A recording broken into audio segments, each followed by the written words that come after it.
Going against the grain in a world filled with shame, trying just to leave my feet alone. Always thinking twice, always looking for advice, ain't afraid to pick up the phone. Going through the day, trying to find another way to stop the rain. I want somebody keep me dry. Never have to stay alone in this world today. You never have to stay away today, today. You never have to stay alone. No sense of direction, not to mention my attention span diminishes with every single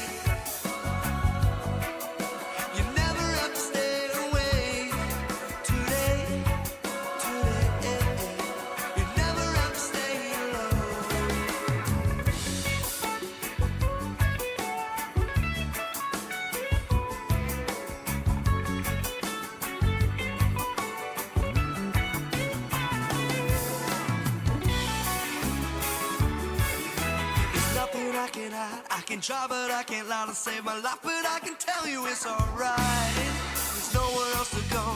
I've got nothing to show, but I'll be here to help you make up your mind. Let me in to stay, to help you all the way. If you need a hand, lost your side, it's alright, it's okay. You never have to stay alone in this world today. You never have to stay alone today, today. You never have to stay alone in this world today, today. You never have to stay alone. You never have to stay alone. You never have to stay alone in this world today.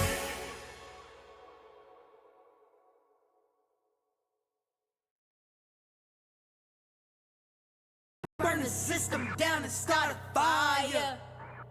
Marching down the street saying you invited. Nico, come outside. Fist up in the air and put it higher. We the people gotta stay united. Burn the system down and start a fire. Marching down the street saying you invited. Fist up in the air and put it higher. We the people gotta stay united. Then I defend the post, I just might dispose of these CEOs. They just gotta go eating the rich cause we dying of hunger pain. Swear that we living inside of the Hunger Games. This a monopoly playing a money game. You wanna wipe it, get fence on a sunny day, huh? Your favorite rapper probably went to Diddy parties, It's decided we don't side with any parties, no. Republican, Democrat, this be the death of that. It's time to settle that. Molotov in my hand, make them all scared again. Collective consciousness, it's time to rise again. Rich in the Zionists, This is the final and N in the IOFN and the Zionists. You a lion in bed with liars and straight supplying with guns and violence. It's no surprise that we reach the lions, then light the fire, then we can rise again. They keep provoking our freedom. Under the rubble we breathing. The people that gave me a reason, I will not stop till I free them. See the signs, they feed us lies and redefine where freedom lies. We need to rise, we can't comply with genocide. These greedy minds will suit in times will meet the minds. Better watch your back because the people had enough. People been sleeping, now it's time to wake them all up. Burn the system down and start a fire. Marching down the streets saying you invited. Fist up in the air and put it higher. We the people gotta stay united. Okay, first things first, free Gaza. I need Elon's body dropping. I need TNT in Congress. I need Luigi in my roster. Getting janitorial, got a little street sweeper. Big fan of dead leaders, VIP meet and greet 'em. Treat any money mo, how I treat my CEO like Bird. But all I can see now is rojo. Just the other day, I was scrolling on my phone though, trying to cope with the notion that I'm culpable. Saw the trolley problem at the POTUS with a locomotive. Band together first, then focus on your locomotive. 756, really it's a low total. Come get in the mix. Teach you how to toe the pole. Walking with a stick, hits up from a stone's throw. Since you love big tech, got four. Hit a 187 on a piggy if you want to make a difference. SpaceX ain't the only ones with a mission. My team got the rockets out and used to try to catch them all. Trying to decimate the deficit down to the very last decimal. Look, I don't know how to balance a budget, but I know how to take every last ounce of blood out of your stomach. I feel like Neo will play with me. I ain't the one. I said I am the sun. Blinded by rage, got red on the side of my gun. Defiant, denying, defund. Fine with the timing, compliant. I'm not them pious. Go try me, I'm lighting them up. Say, give me the mic. I am light from the mud. What they may say, it's on the hook. What the kids say, it's on the jump. Burn the system down and start a fire. Marching down the streets saying you invited. Fist up in the air and put it higher. We the people gotta stay united. Burn the system down and start a fire. Marching down the streets saying you invited. Fist up in the air and put it higher. We the people gotta stay united.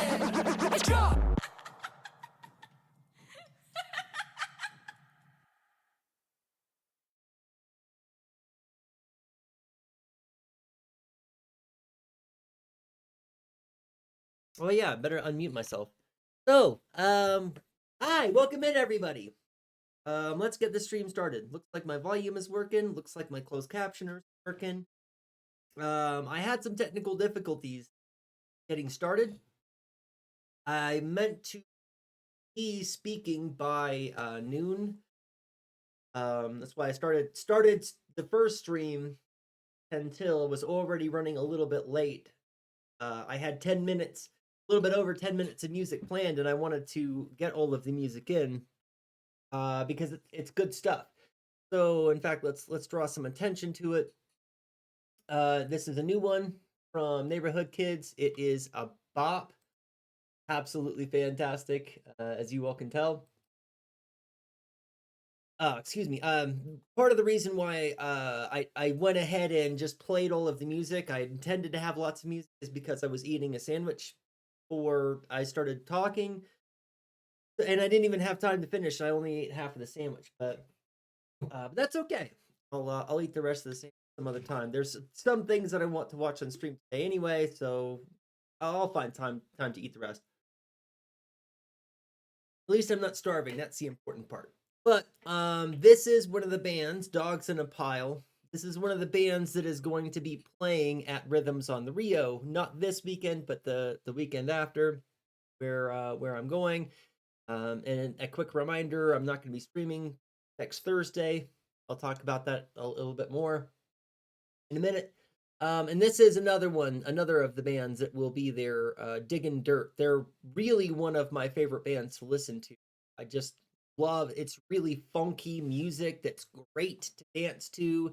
And the vocalist's voice is just really, really good. So I'm really excited to see them. Both of these bands, Dogs in a Pile and Diggin' Dirt.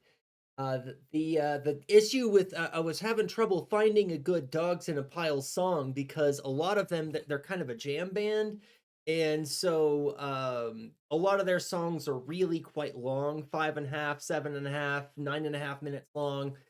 So I didn't want that to be the only thing that we had time for in the beginning of the stream, and I also didn't want to subject you all to 15 minutes of music while I was trying to finish my sandwich. I think 10 is already excessive. But anyways, that's neither here nor there. That's why I was listening to the music I was listening to for streams. All right, and that's one of the things that we're going to be talking about later today, but you didn't see any of the texts. But we'll be getting into that. As you can tell from the title, intersectionality, anti-racism, and gender liberation. I'll get all the. I was trying to eat a little bit fast, but I should have fast and probably have some indigestion, but that's all right. Anyway, right. So we're going to talk about intersectionality, anti-racism, and gender liberation, and really, the thing that I would like to focus on the most today is explicit anti-racism, because I've been championing those 5 ideas: food sovereignty, housing for all, access to Medicare, land back, and gender liberation. Right, these are the 5 things, and an assumption that I have erroneously made, and I'll talk about this. I'm going to go back and revisit our conversation on categories and faculties of our apprehension and constitution a little bit, to talk about the mistake that I have made with my the assumption that I have made, which is a mistake. I made the mistake of assuming that land back and gender liberation were already explicitly, necessarily anti-racist. And this, I believe, is a mistake.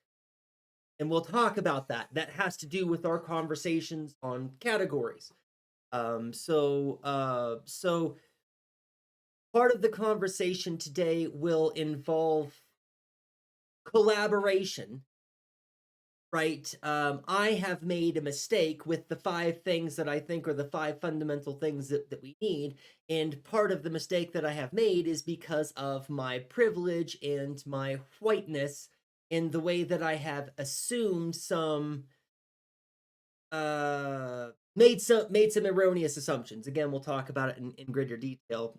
But so again, to be more clear, the overarching theme for today's stream will be incorporating explicit anti-racism into this project, in a way that I thought was already implied, but anyway. So that's going to be one of our focuses today. We're going to talk about different kinds of different conceptions of gender liberation. We'll probably have a conversation distinguishing gender liberation from gender abolition and other feminist projects that are in the same sphere. Then we'll probably talk about Kimberly Crenshaw and talk about her ideas of intersectionality. That's something that I've talked about on the channel before, but I don't know if I still have any VODs with treating Kimberly Crenshaw's ideas, and it's worth treating her ideas thoroughly, so we will. I was supposed to close these things. Or that. That's something that I research on because I don't know. And then we're going to actually I'll probably do this first. This right where it was, but I'm gonna put something. Right, cool.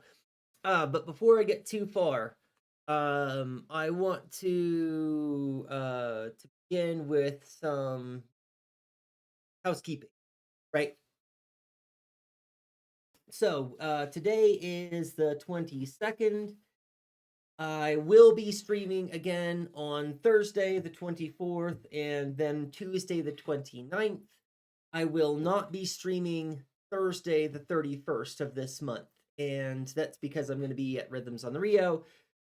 The following week, the beginning of next month, August, the beginning of next month, I will be changing the schedule. Still haven't finalized what it is I'll be changing the schedule to, but also I haven't really heard any feedback from any of you. So as to what you think about the schedule change and the days and the times. And if I don't get any feedback, I'll just come up with something, but I would like to have some kind of feedback so I could know when you all could be there, when is the time that's best for you all to engage in conversation. But we'll work that out over the next week and a half, right? And then I had already mentioned that next month I plan to begin my subscription to the restreaming service. So I will be trying to also stream on YouTube is probably the most sensible thing, the most obvious choice. And I have not yet had any opportunity to look into the details of doing that because I have been so overwhelmingly busy. This past week was really super swamped with projects going on here at the house. And then I was doing stuff for Rhythms on the Rio, and then then essays. All of my rough drafts for my ethics course were due on Friday. So I spent all weekend, literally the last 9 hours of the day on Sunday was reading, just doing essays, nothing but giving feedback on essays. And I still have essays that are waiting. Wait, is that true? No, I did get all the essays. What is it that I have waiting? No, I finished that too. Okay, cool. Anyway, I do have more work to do because I've got discussion boards that are ongoing for this week. I've got discussion boards every week. So and I'll probably have a few more rough drafts to grade before their final draft is due this Friday. It's a 5-week semester, and it's wild that week 1 is introduction. Week 2, they do the first part of the essay, which is just give me a thesis statement. 1 sentence is all I need, but students give me a little bit more than that. And then the very next week, the rough draft is due. And then the very next week, the final draft is due. And then the semester's over. It's like, what? It's absolutely wild that anybody signs up for 5-week courses at all, because it's still about the same amount. It would be a gross exaggeration to say that it's the same amount of content. Not. It is simply not reasonable to have my students read 16 weeks worth of content in 5 weeks. So there, when I have to condense down to an 8-week, usually there's a week that I can cut out of the 16-week that's it's not fluff, but it's me driving a very important point home rather than it being how I end one lecture.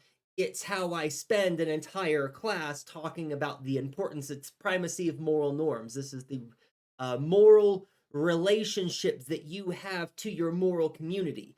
And it's not just how it is that you are a determined being as you are shaped by your culture and society. Interpolation, this is what we were talking about in my last stream. It's not only that, but also that you are a member, a valued, at least to some extent, member of your moral community. So your attitudes and your moral values influence those people who are in your moral community. The example that I like to give is if you're at work and your coworker tells a sexist joke. In that moment, you have the opportunity to reinforce their sexist behavior by laughing. You have the opportunity to be complicit by not objecting, even if you don't laugh. If you just go, whatever, and shrug it off, that's being complicit in that behavior. Or you have the opportunity to oppose that behavior, to signal to this other moral member of your moral community that that kind of behavior should not be tolerated in this space, in this moral community that we call our co-working sphere or whatever, wherever it is that we work. And this has to do with the primacy of moral norms. Now, this is just like this much of the primacy of moral norms is a very big, long conversation about power in the Foucauldian sense, and power knowledge, and how cultural attitudes come to be shaped, and how those attitudes are enforced and persist, or how people undermine them or countervail them or resist them in other ways.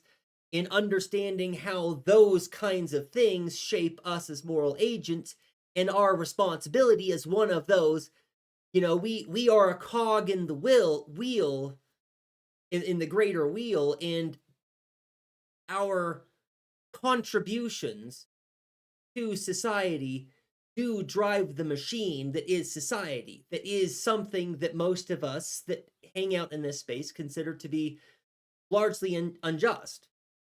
I think that there's kind of some consensus about that we believe that our society is unjust. We engage in the activity every day of perpetuating that society. Now, it is also the case that we necessarily depend on the society to live. We can't just stop paying rent. We can't just stop buying groceries. We can't just stop paying the doctor that we have to go see so that we don't die if we have some kind of medical condition that requires medical care, right? These are ways that we get trapped into the system and must contribute to the system and to the perpetuation. And it's important for us to wake up to the reality of the fact that we are driving the unjust machine. We are in control to some degree of how it gets reproduced all of the time. We need to become more critical of our engagement with the machine so that we can find ways to no longer be a wheel that is a cog in pushing the machine along. We need to find ways to free ourselves. And the conversations that we've had briefly about freedom so far, or some of them haven't been so brief, but they're all leading up to this kind of idea that we need to find a way to liberate ourselves from the machine, not just for the sake of undermining capitalism so that we can eventually overcome this system, but so that we can actually be free. Right? That's it's really a difficult thing to get people to grasp fully. And part of it has to do with most people don't really understand what freedom is or what freedom means. There's a mistake that people make with choices, right? If we have, we can opt for this kind of car insurance, or we can get this kind of car, or we can choose to ride the bus or use public transportation if we're privileged enough. And for those of us in America, having access to public transportation is a privilege that not a lot of Americans actually have, proportionally speaking. So when we're talking about these kinds of these things, we're talking about freedom, the ability to liberate ourselves in general.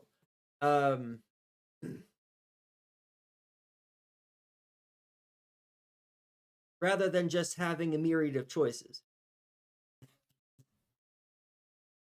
So I'm thinking it might be a good idea. It's something that just occurred to me.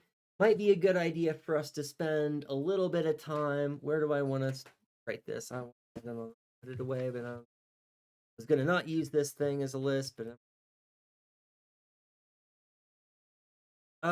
we need to talk about Thomas Pogue or Poga. I'm not sure. I'm pretty sure it's Poga.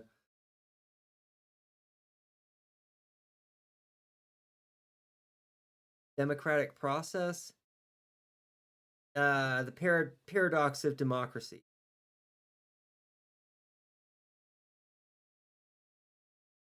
And this is a long-standing problem that's in political philosophy that some of you might have heard of, but probably not. I would imagine even if you are a connoisseur or a dabbler, somebody that has a lot of time and experience in social and political philosophy, it would not surprise me if you were unaware of the paradox of democracy.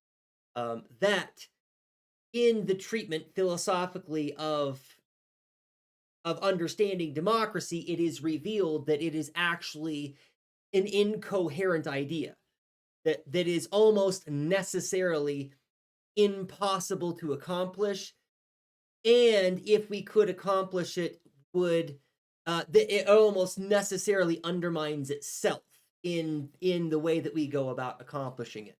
And it's a little bit complicated, so I'm not going to just attempt to shoot from the hip and explain all of the problems of the paradox of democracy right here, but it is something that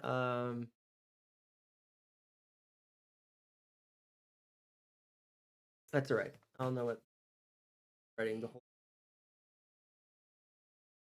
But that's something that we should probably dive into at some point in the near future. All right. So, other things that I want to talk about so far as oh yeah, updates. The other thing that I meant to mention this on the other stream. I've got my kendamas back. So, the only one that has redeemed yet a kendama trick is Nova Rider, but it is one of the channel points rewards that that you can opt for. and I'll do a kendama trick if or if you redeem the this is something else that I kind of want to backburn.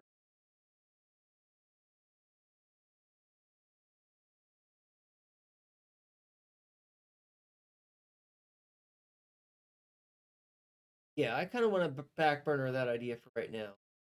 That topic. Um,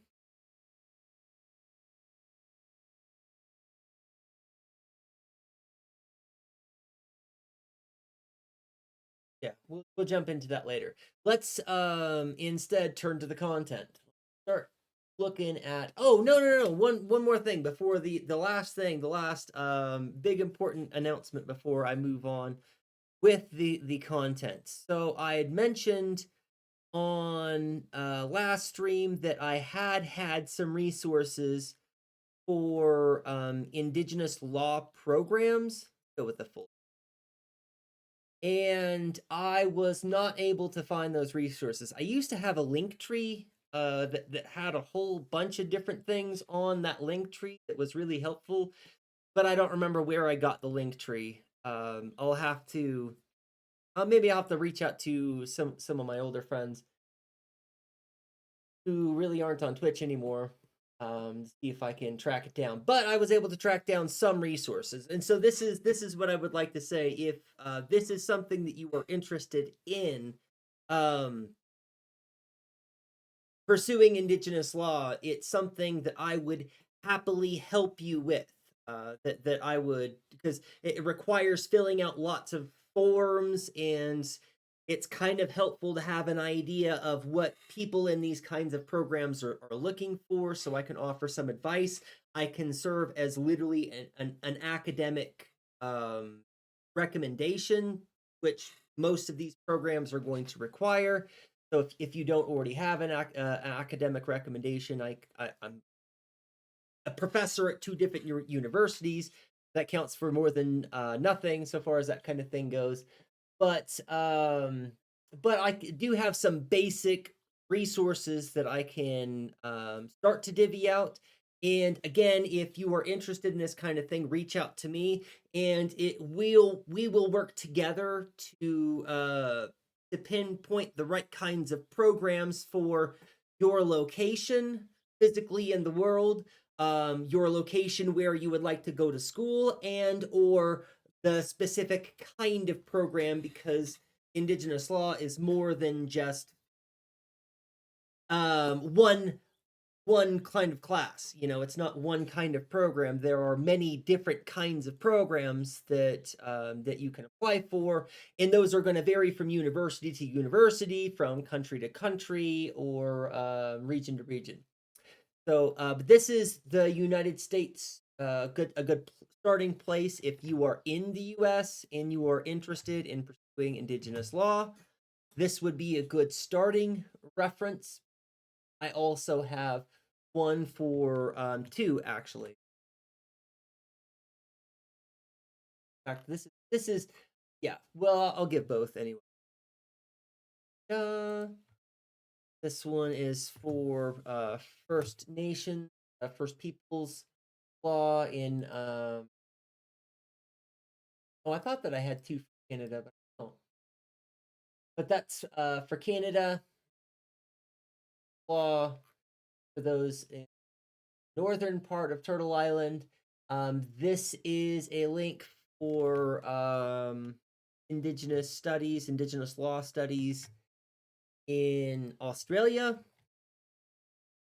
And I was unable, I was hoping that Nova Rider would show up, but I was unable to find any programs that were specifically that were I was unable to find any websites with frequently asked questions or any kind of helpful resources with regard to pursuing some kind of legal degree for the Sami people in Norway.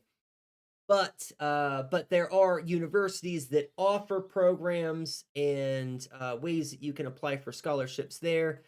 And this is a little bit more outside of my wheelhouse when it comes to Canada and Australia.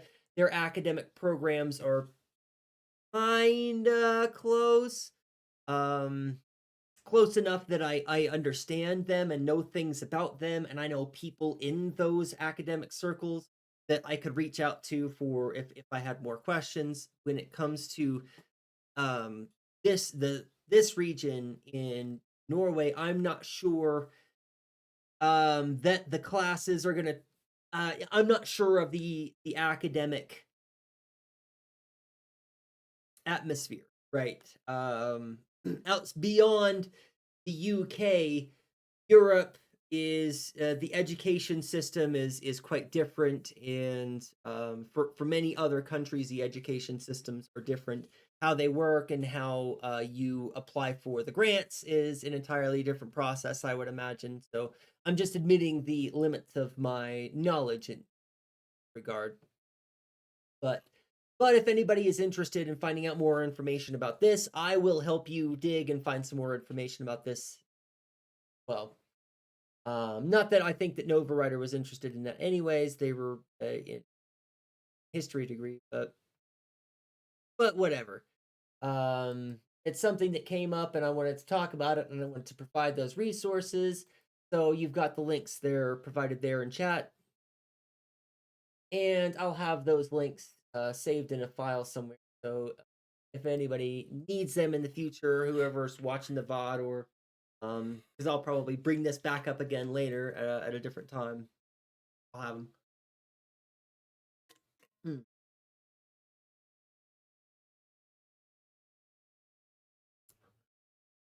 Okay, so I wanted to start working. Oh, you guys can't see what I'm looking at. That's okay.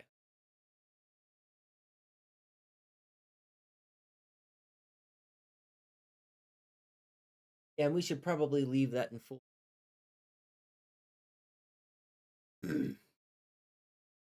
So, well, actually, let's talk more about the mistake. The mistake I made. Let's do that first. Let's talk about my mistake and reason. That's a better idea. Better way to start. Um. So, when I think of Land Back as a project, I think of us understanding us, the colloquial us, the big we, society, culture and society, and everyone understanding the importance of the relationship that we have to the land and the history as it is tied to the survival knowledge that the people who had inhabited that land have to offer. The epistemological avenues that are closed off to culture and history and science right now, I want all of those things to be opened up, because humans understand that there is an important relationship that they have to the land, and that this relationship has historical context, and um that there's value in the identities that people from those various regions, from various cultures around the world have, the different perspectives that they have, the different viewpoints that they can bring to the conversation, which I see as a necessarily anti-racist process. It's a project which understands race as a cultural construct, and rather than trying to avoid being racist, which is always a mistake, we embrace the differences, embrace that we have these distinctions and celebrate them rather than making the distinctions a problem. We this whenever I think about it, it just seems to me like this is inherently naturally anti-racist. It's an anti-racist project, but it doesn't necessarily have to be. So when I was talking about my YouTube video and I was explaining identity, I didn't do a full job of explaining identity, and I probably won't do a full job here, but um the way that we understand an identity as something distinct from everything else in the world is by identifying essential characteristics that are unique to this individual. That is how identities work. Is that you as an individual, you have essential characteristics that are unique to only you. The most important of which is your place in the world in time. That you are moving through time and space with the rest of us right now, such that you can watch this video or that you can watch this VOD. You are a being moving through time and space at the same time as all of the rest of us with a unique perspective. This is an amazing thing. It really is conceptually, metaphysically, a magical, amazing thing that all of us just assume is normal. That all of us just really don't spend that much time thinking about. And this is why I spend so much time going back to Hannah Arendt, is because she does a good job of drawing out the way that what was one way becomes a different way, that one identity becomes a different thing, requires something new, which you literally are. You have never existed before in time and space. In all of humanity, there have been so many humans which have existed, and those humans have contributed to history and to culture and to the work of recreating society. But you are brand new. You have never existed before. You have the opportunity, you have the ability to change us, humanity. And most people don't understand their relationship to the species being in this kind of way. We get interpolated by a society that tells us that things are impossible, right? Remember the axioms that I keep bringing up. The axioms that oh, it's on my stream notes. Let's go look at this. That we cannot solve global hunger, right? This is an axiom that you're told as a child, that that is an impossible task. We cannot have world peace. That's an impossible task.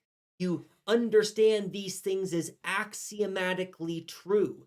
Therefore, you recreate that world. Nova Rider, yay! I'm so glad that you're in. I was just talking about it. Oh, and I closed the links already. It's Trump. I haven't seen any news regarding, but my hope is that she's getting deported. uh, I think that would be pretty appropriate.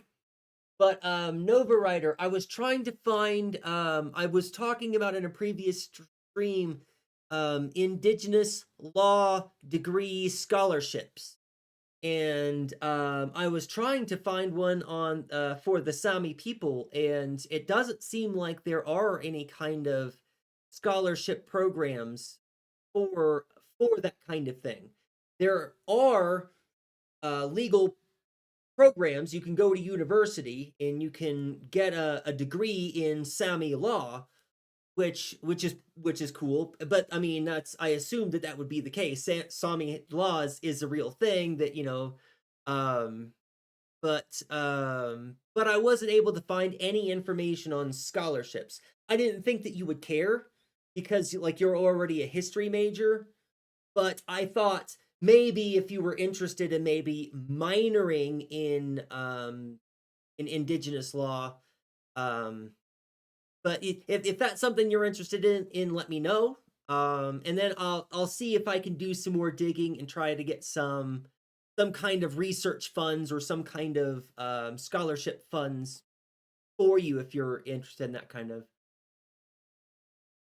Have the Norwegian government lockdown at us. And that's what I was seeing is that there is about a year ago there was a new provisional government formed for the Sami people to interact, and that you and I were talking about that a little bit. Um, but it seems like that government really doesn't have any kind of power whatsoever. Like it's a government in name only. So it doesn't really do anything. Um, and now this pretend government kind of serves as a way for the government to hear what you want and then just deny you anyway. Because there was legislation passed where the government was supposed to give back the land. You probably know this, and if you didn't know this, their legislation was passed by the Norwegian government to give the land back that they had built all those windmills on. And the government was like, yeah, okay, but we don't have anywhere to put the new windmills. And so they just haven't done it, even though yeah, they passed a law that they were going to give the land back. They still haven't because they don't have any other place to put the windmills or they don't have any alternatives. And that's the thing, when we talk about justice or justices, injustices, again,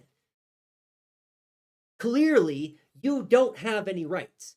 Your people, as a whole group of people under the government of Norway, don't really have any rights and don't have any way to represent yourselves or don't have any way to be autonomous.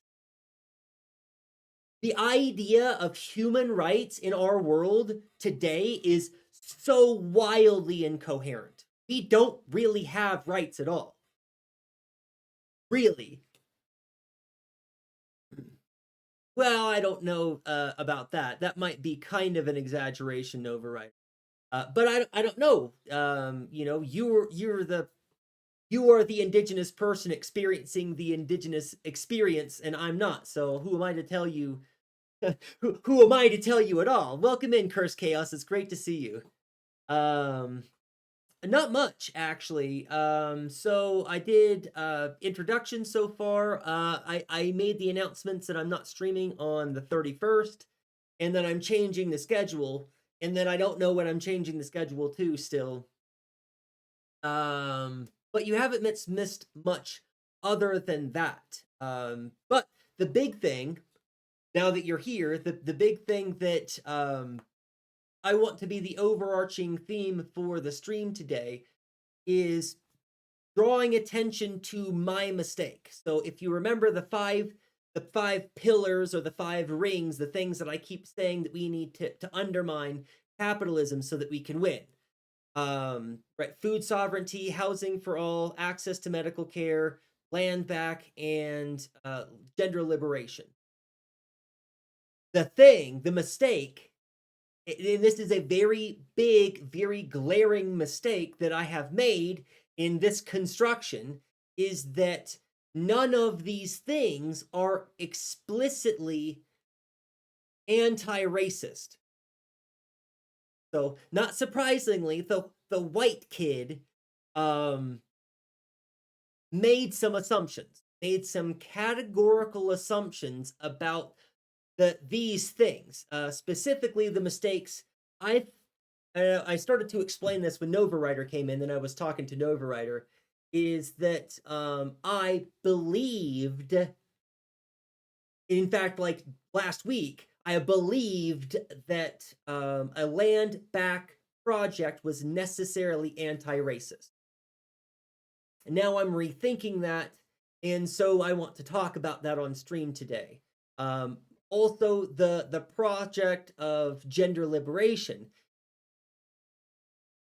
Unfortunately, it's not necessarily anti-racist, and neither one of it's right. So, which means that I need to reevaluate these 5 things. I need to reevaluate the project in general, because either we need to add a 6th so that we can have a category for being explicitly anti-racist, being explicitly anti-white supremacy. Need to have a whole pillar, or we need to refine the pillars that we have so that we are including an anti-racist message necessarily in our pillars. So help. That's where I'm at. That's what I'm thinking. Have you heard of Marx Manus? That name sounds really familiar. I'm pretty sure I do know Marx Manus. He was one of Norway's most famous resistance fighters during World War II. While the country was occupied by Nazi Germany, Max Manus carried out sabotage missions against the Germans, especially targeting their ships and supplies. He was super brave and even escaped from the Gestapo more than once. There is a Norwegian movie about him called Max Manus, Man of War.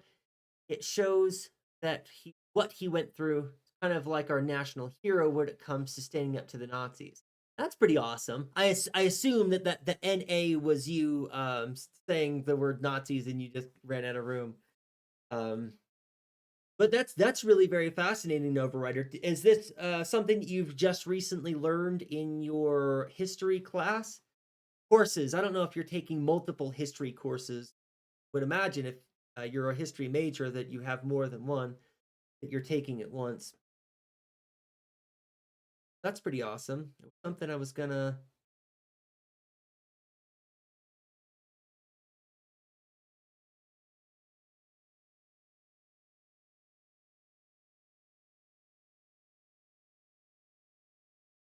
That's cool that there's a movie about him. But it's also it's nice to have a national hero. But here's what I would ask you about that, Nova Writer.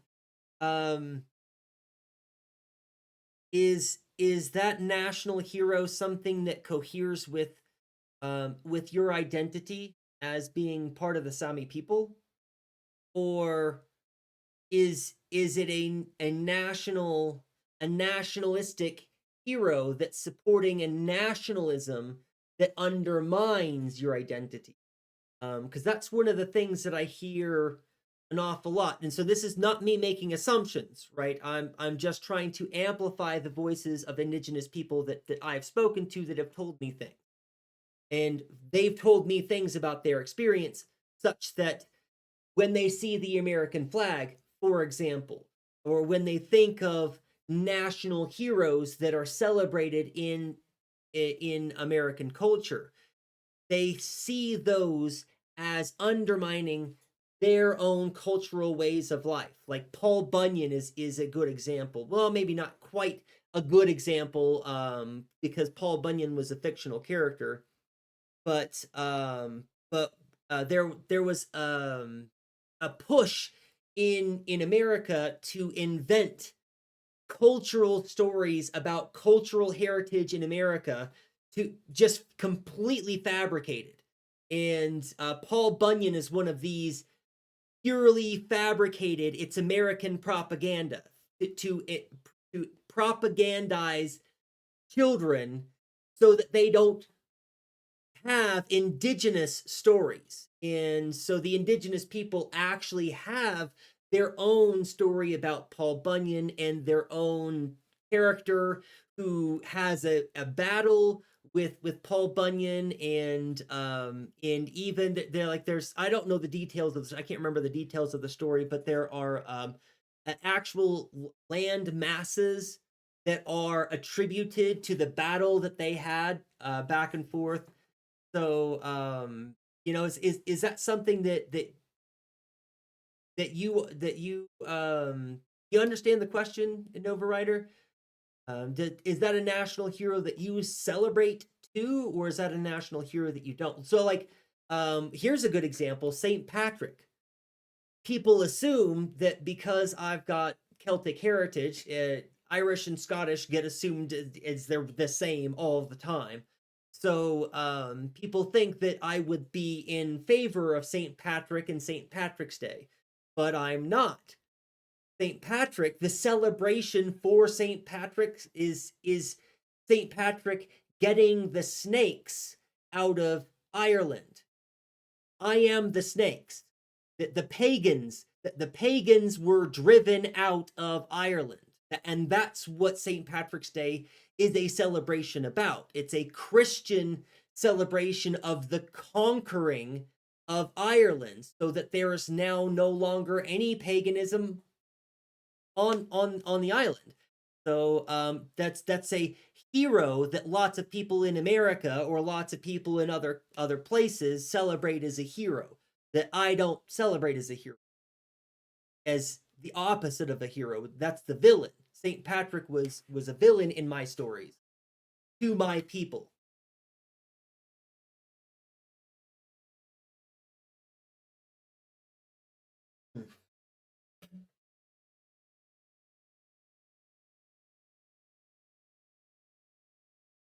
I don't. He was very racist, and that's kind of what I assumed when you started to talk about all of the great glorious things that this person did in battle. The first thing that popped into my head is when I hear stories about war heroes like this in America, usually that war hero is a raging racist, or is there's something else awful and terrible and evil about them. Watch, see, oh, that's somebody that you've talked about before. Vidkun Quilsing. Quisling. It's open. But that's all right. It's helpful because I'm going to use this right here. Ah, gotcha. Yes, you have mentioned him, this person before, which is good. Thank you. I like repetition. That's helpful for me remembering. It sounded familiar, and it turns out that it was because you'd actually mentioned that literally that name before. So I appreciate that, Nova Rider. That's helpful. Good. Right. So how do we go about? Oh, right. The mistakes and categories. I'm still talking about my mistakes. So I was talking about this with the land back project. Seems I'll say it this way. When I think about land back, I think that this necessarily requires that we take a look at history and we understand the connection that peoples have to a place and the important relationship between the survival knowledge that is a part of that relationship, that those people who have been in a place for thousands and thousands and thousands of years and have an established way of life there for thousands and thousands of years. This is valuable information that history and culture don't pay attention to, that science doesn't pay attention to. Largely, these long standing histories with all of these traditions from all of these walks of life are largely completely ignored, as though they never happened, despite the fact that the reason why we're all here today is because indigenous people survived in the places that they survived. Otherwise, there would be no civilization, right? There would be no cultures, there would be no people. We all owe our existence to the traditions of indigenous people, I believe. And to me, this whole thing is inherently anti-racist, but it doesn't necessarily have to be. And this has to do with what I was talking about when I pulled up my YouTube video and I was talking about identity, and I was talking about the faculties of our apprehension, how they come to be determined by the categories of our understanding, which are shaped by language, and that these directly influence, determine the way that we see and understand the world. I'm getting so much glare off of out of that window today. Sun's way over there. I don't know why it's getting the glare from over here. Yeah, he's the worst person in Norwegian history. Look down on my people. Says that dogs have more IQ. That's so gross. Welcome. Thank you for the follow. I appreciate that. Dr. Strange the Legend. Nice name. Awesome. Welcome in. And that's such a I hate when people dehumanize Nova Rider, comparing humans to anything else is it's just gross. It's dehumanizing language, and that's the intelligence thing. It's such an obvious dog whistle. As somebody that deals with knowledge, right? That's when it comes to philosophy, epistemology, knowledge. That's my favorite thing. That's my favorite thing. That's my special interest is understanding knowledge, and when it comes to understanding, we don't understand intelligence. And all of our IQ tests and intelligence tests and all of these things are incredibly systemically racist. Handily. And there's tons of research on this. And so this is why for those of you who are not familiar, if you ever are talking to somebody and they bring up the book, The Bell Curve, you know you're talking to a white supremacist. Because what the bell curve is about, it's about proving that white people are really smart and all of the other races are not as smart as white people. That's what the book is about. And it's a bunch of faulty, garbage science that has been cherry picked so that we can paint this picture of how smart white people are if we have this kind of standardized test that only white people care about. And it's the whole thing is really obviously racist, and so it turns out to be a real easy dog whistle. And so when you have people that are comparing other people's IQs or other kind of people's intelligence, that is probably a white supremacist. That's probably a very racist, not very intelligent person themselves. So far as that we can make that kind of categorical claim, that anyone who believes themselves to be smarter than all of the other kinds of people, that is probably somebody who is categorically not smarter than most other people around them. Right? I think that works out categorically that way, necessarily. Now, I could be wrong. I don't have science to back that up. Don't know how many Sami people died. Really, you don't have any final numbers and that's something that I'm kind of concerned with the ongoing Palestine conflict. They keep talking about the number of people, the number of casualties, the number of children starved, and that the numbers have got to be way off. Whatever it is that they're reporting are probably well under what they are, and we might not ever actually know what the numbers are. That's such a gross thing. That's that so many people would die, right? And that so many people would die, and there's just no record of them at all. It's such a tragedy. Yeah, I mean, I don't think that you need to read the book.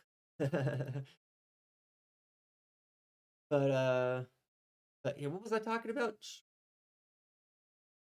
Oh, categories.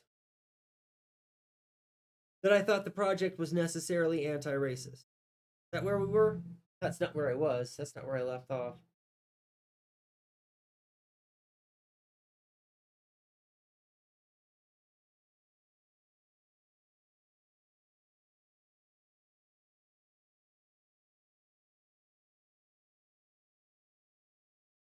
Huh. Well, that's awesome. Thank you, Autobot, for taking care of Doctor Strange's legend. Bye. Wow. That's pretty, and it doesn't even show up in my chat, but that's fine. Bye.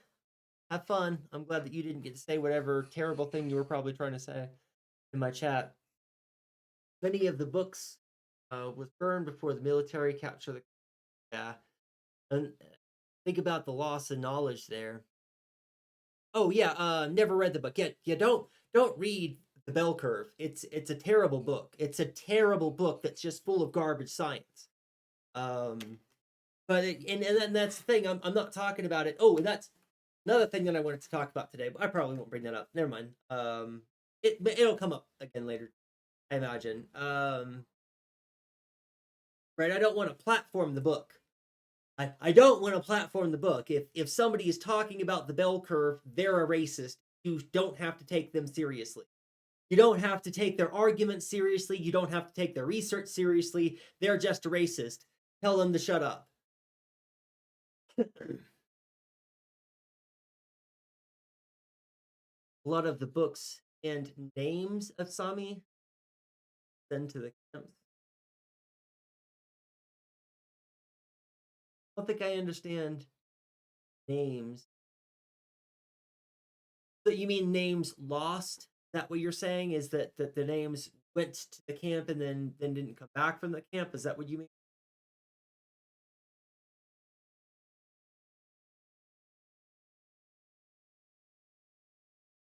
Ah, yeah, gotcha.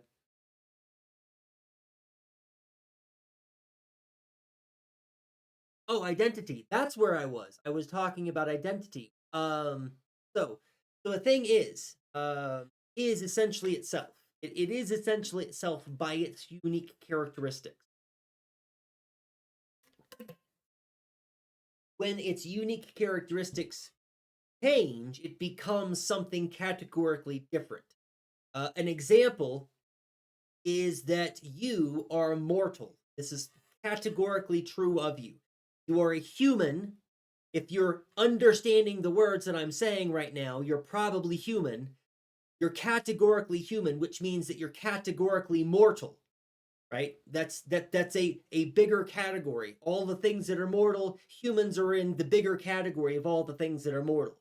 Socrates, this is the we talked about this. Socrates is immortal, or Socrates is a man. All humans are immortal, right? And this is categorically true, and we can know things categorically about Socrates based on the category that Socrates is in. But um, when the essential characteristics of a thing change, it categorically changes. If I have some kind of transformation where I will no longer die, I stop becoming human. If I stop becoming mortal, I stop becoming human.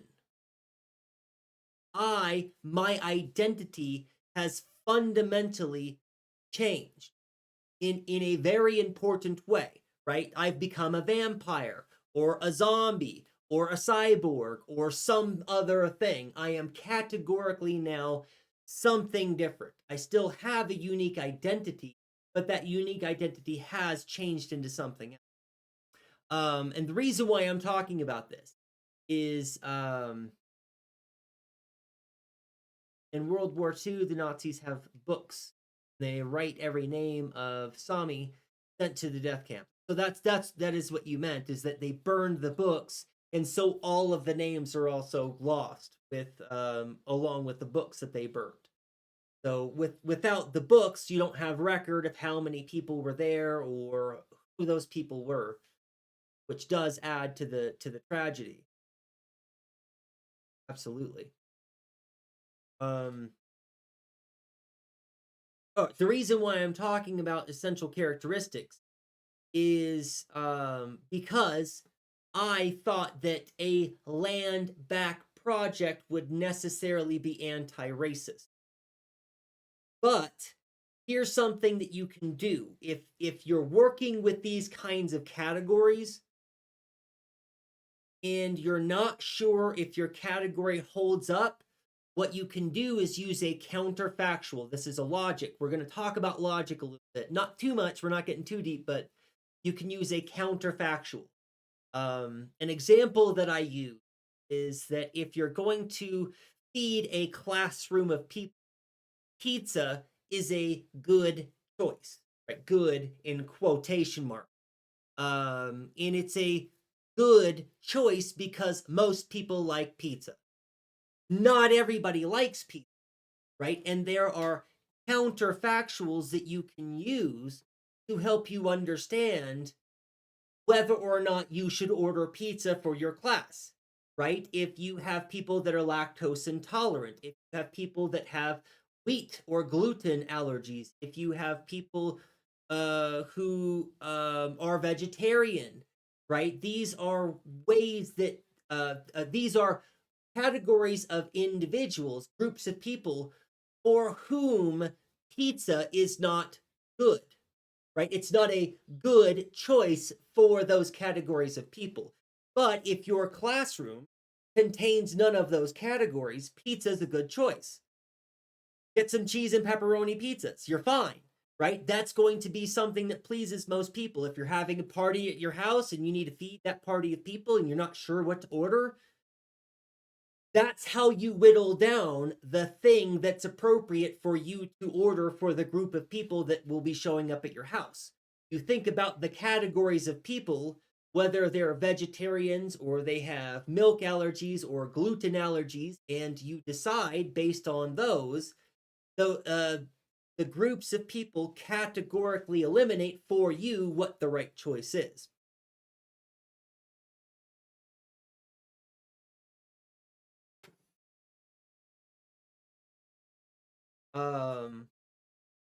Forest close to the where they executed lots of people, over 15,000 skeletons, head signs of Nazis with, oh wow, had signs.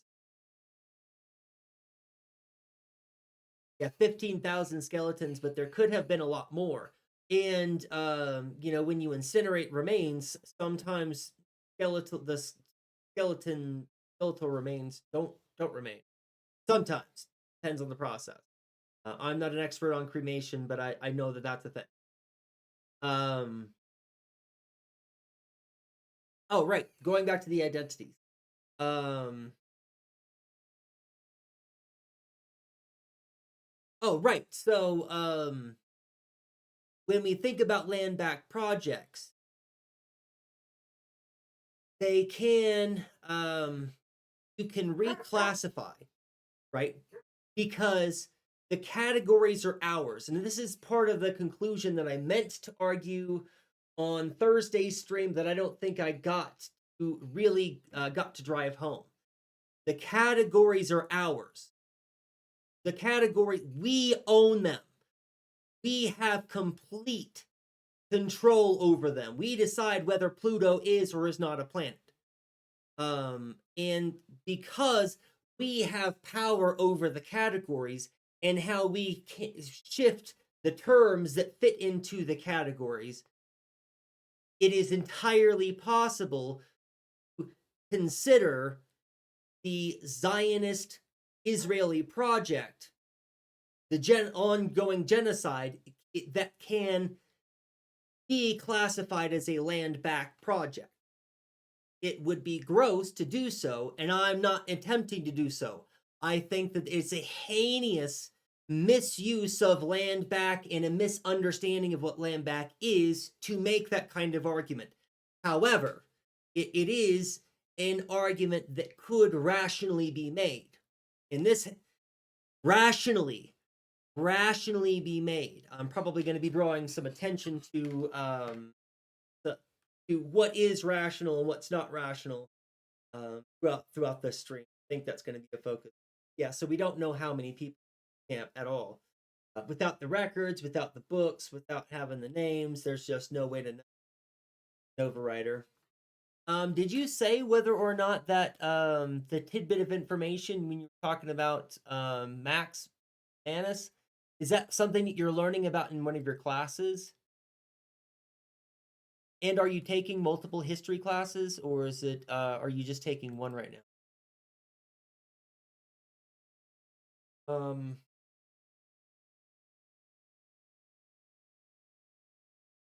feel like I might need to go get some more coffee. I'm having difficulty with clarity at the moment. But then again, I also didn't finish my sandwich. Part of it too. Maybe I need some more sugar, something. Ah, I gotcha. Oh, right. So, and that's the reason. That's the reason, right? So, I was talking about the 5 pillars, and that I thought that the last 2, land back and gender liberation, were necessarily anti-racist, but they're not. They're not necessarily anti-racist, because you can conceive of a gender liberation initiative too that isn't necessarily explicitly anti-racist. And all you have to do is think of a counterfactual. If you can think of a counterfactual in which a group of people might do this kind of thing or have this kind of initiative where they care about gender liberation, but they're doing it in a way that also supports racism, then categorically it's not necessarily anti-racist. And so that's the problem that I have with the 5 things that I said. These are the 5 things that we need to undermine capitalism. I left out anti-racism. That needs to be included in here somewhere. Again, either we need to add a pillar or we need to re-evaluate the pillars, which is the conversation that I would like to be having.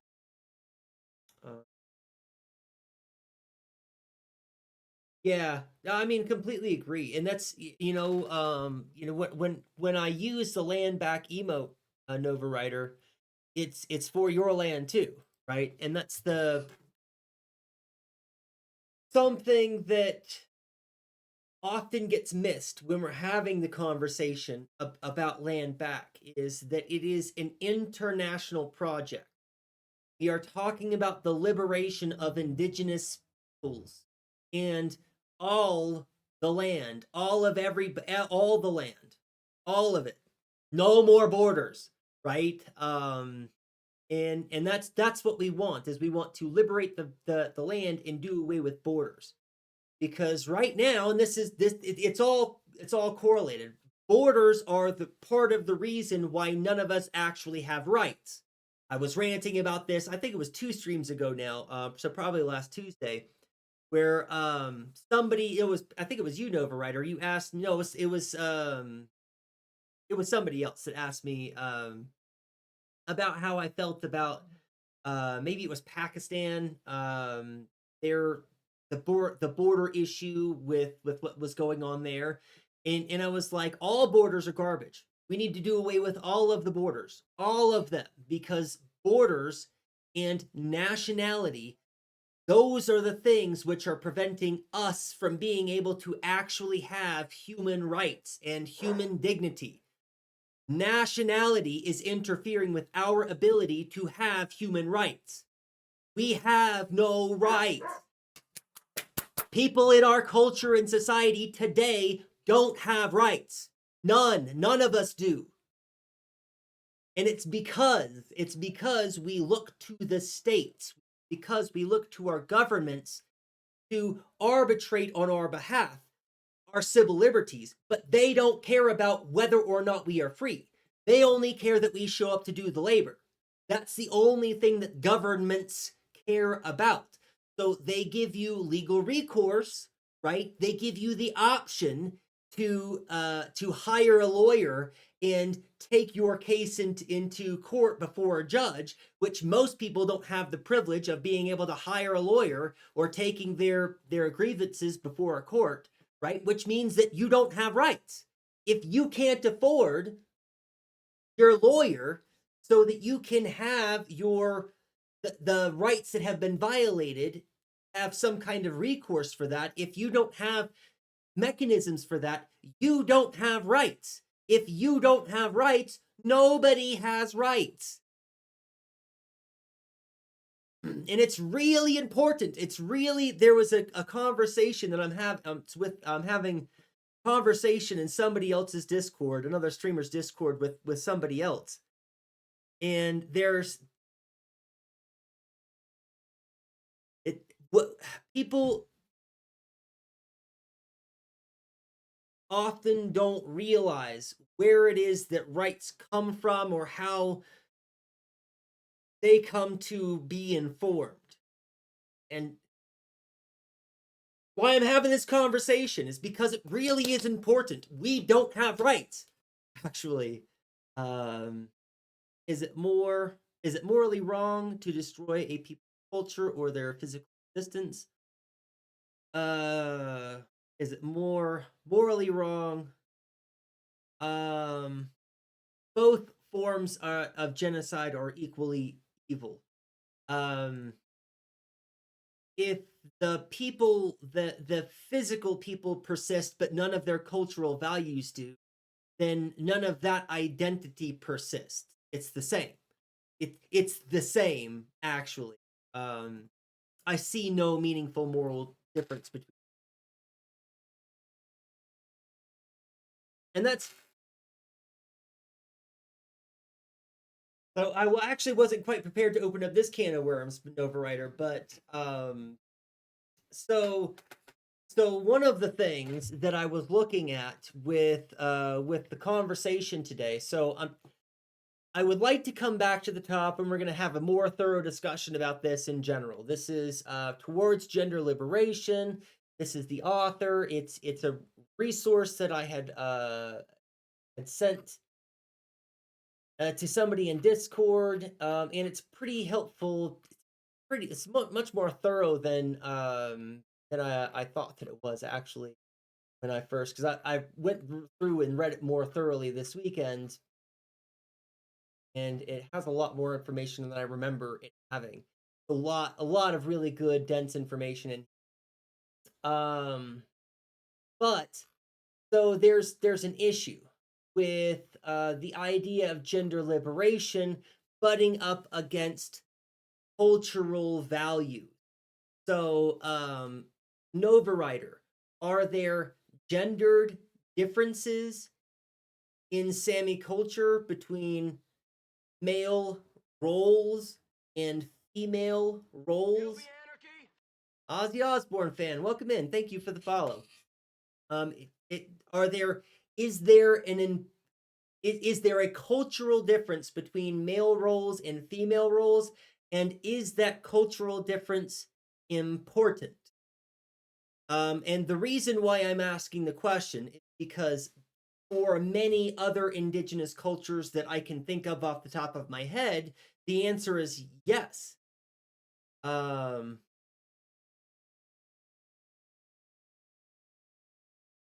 Hey, welcome in, Apolitical Daddy. Good to have you.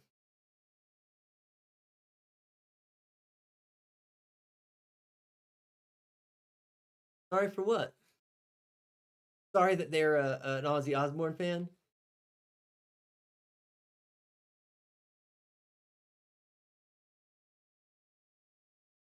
But welcome in. It's great to have you, Apolitical Daddy. Oh, did he? No way. Huh. Oh, that's kind of a tragedy. Yeah.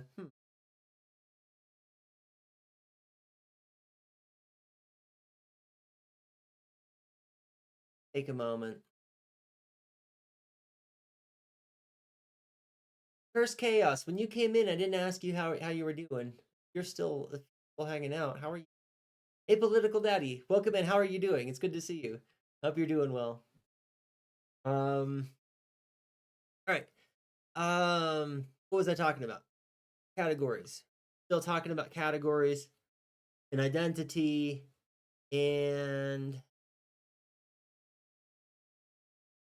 that's why I need a PowerPoint when I teach college classes. I've got a PowerPoint that I follow along. Oh, I've got the thing pulled up, so I'm looking for something here. Oh, right, gender differences. Right. So when I think about indigenous cultures, what I know about indigenous cultures is that many of them do have gendered roles. Now, most of them are not binary strictly. They include a two-spirit or other kinds of flexible genders or gender bending in some kind of way that we might say.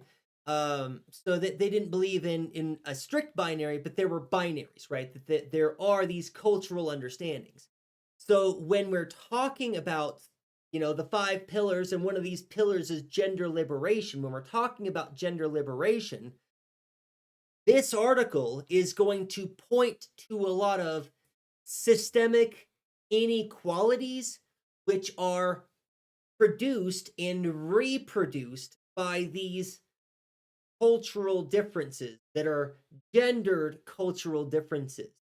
So there's going to be some contention. If we're pushing for gender liberation, there is going to be some contention that it butts up against with cultures that have a long-standing history of gendered differences. Right? Does everybody understand the conflict that I'm getting to here? That we're talking about two important things, and we want to maintain those things, and those things are paradoxically in conflict with each other. Right? Everybody's on the same page. Can I please unban my user Dr. Strange? Why? Why would I unban a username that is banned in so many other channels that it was automatically caught by my banning bot? That Ozzy Osbourne. I remember Doctor Strange coming in, and I remember Doctor Strange getting banned because they're banned in so many other channels already. So why would I ignore the fact that this person is clearly abusive, clearly is not a good communicator, and clearly is only going to disrupt my chat? Why would I unban that user, Ozzy Osbourne fan?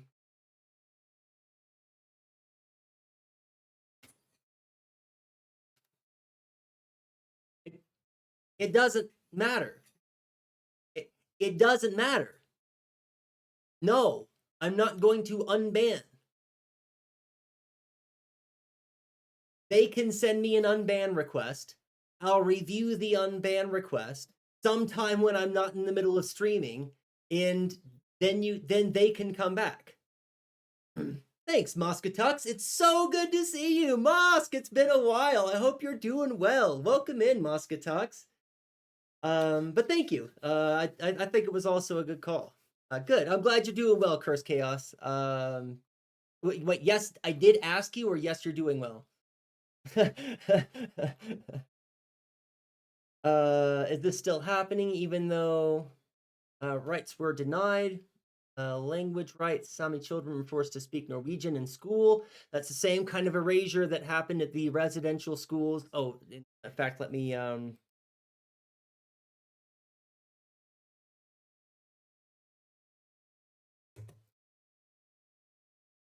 where is it? Calls for assimilation camps, rather. Don't call them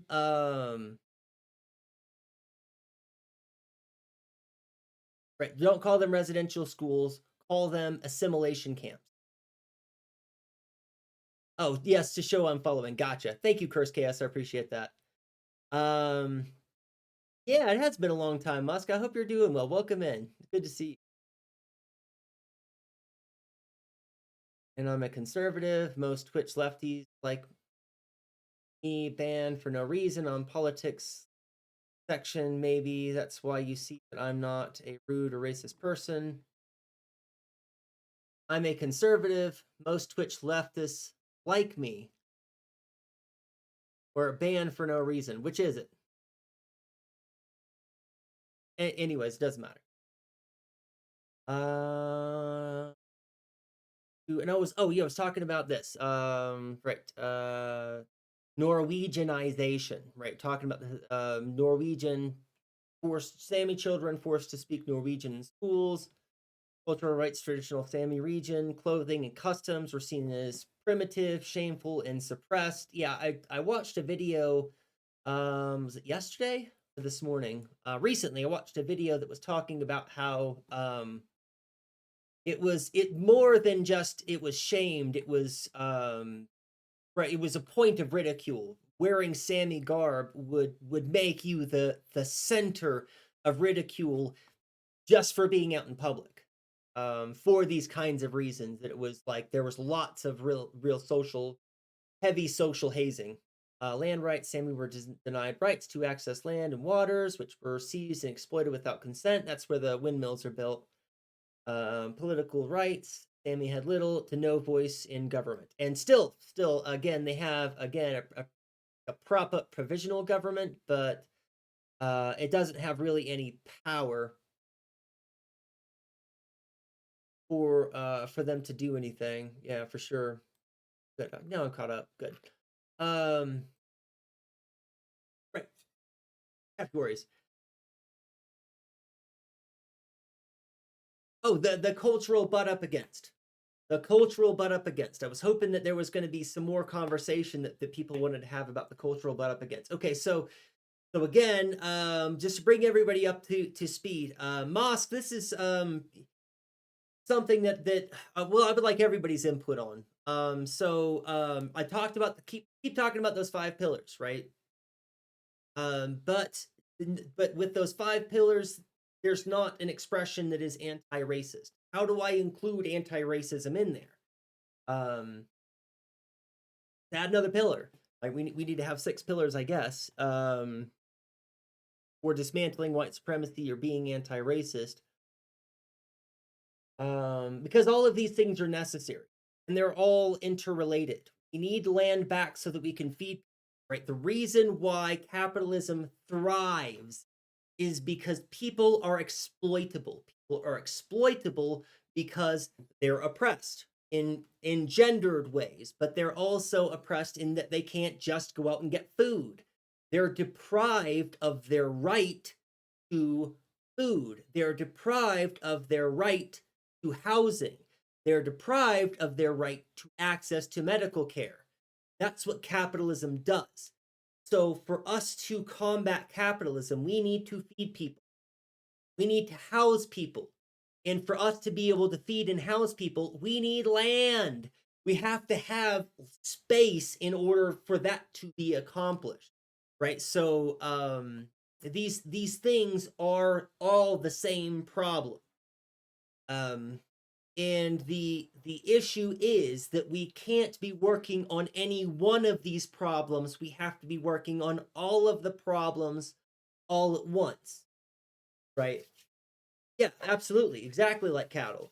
Cattle is the one of the biggest uses of land in the world. I just found this out. When it comes to land use, most land use, by far the largest category of land use globally, is livestock. Being able to feed us meat.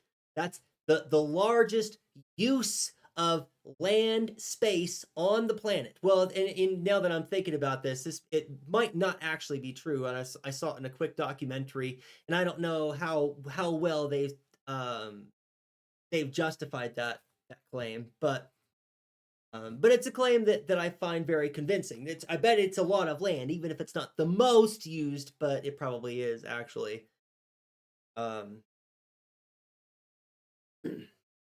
But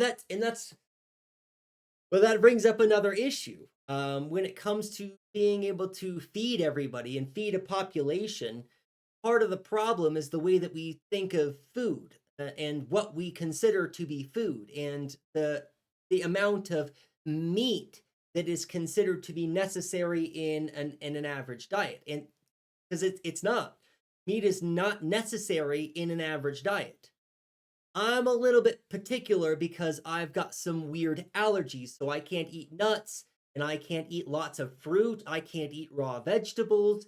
So the number of things that I can eat is significantly reduced, which is why I can't afford to be a vegetarian or to be a vegan. I can't even be vegetarian. I can't afford that because we live in a capitalist hellscape and my access to food is behind a paywall. The kind of food that I could eat that would be nourishing for me and a good substitute to replace meat in my diet would be prohibitively expensive. I can't afford those things. Oh, welcome back. I didn't realize that your phone had died, but welcome back, Nova Writer. Glad to have you back. People had land, they will handle their own food. And that's what I'm saying, right? If we give land back, if land back is accomplished, then housing and food are already kind of taken care of. Medical networks is the next thing that we need to really be concerned with, right? We would need to have some kinds of organizations or networks of caregivers that are prepared and able to give some kind of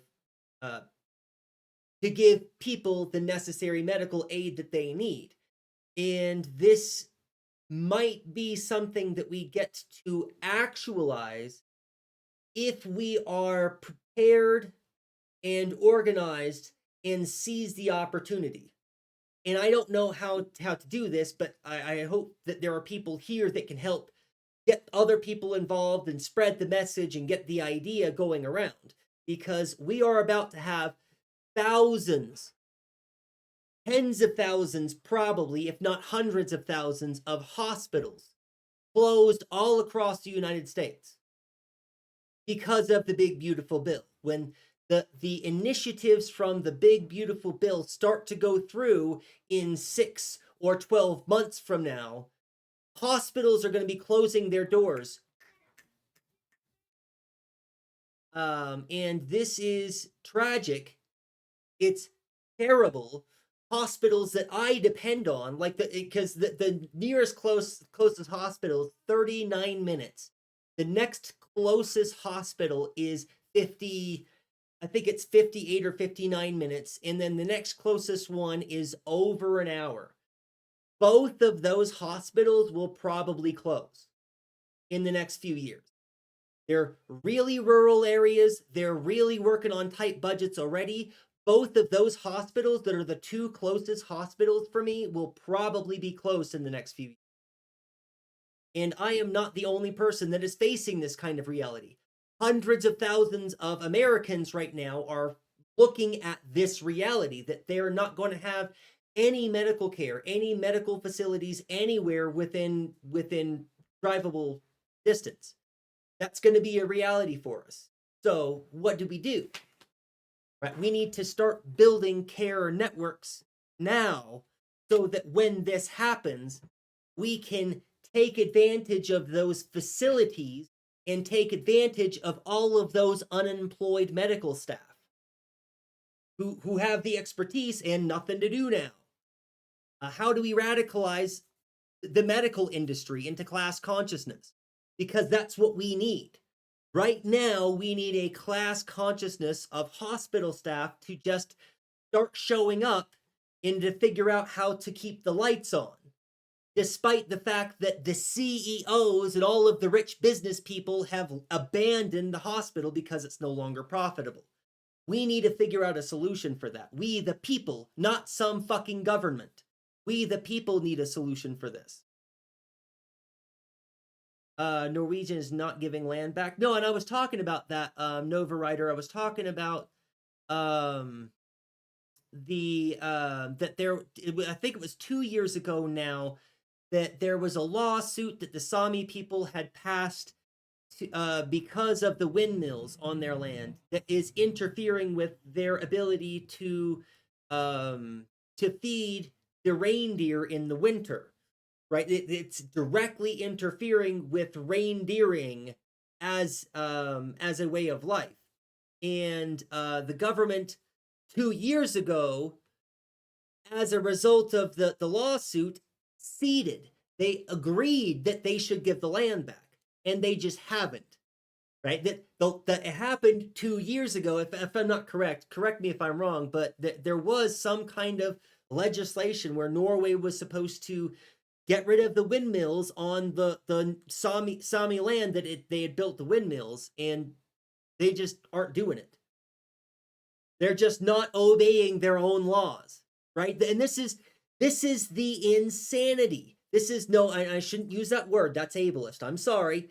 This is absurd. This is the absurdity of our existence, is that countries don't owe you anything.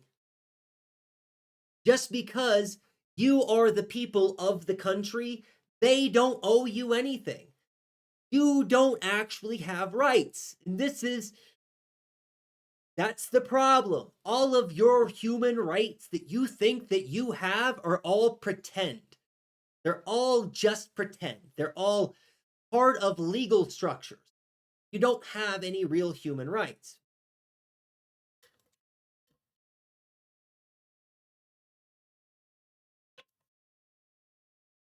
Well, read Ivan Illich. I'm not familiar with Ivan Illich recently. His take on medicine is interesting. Oh, yeah?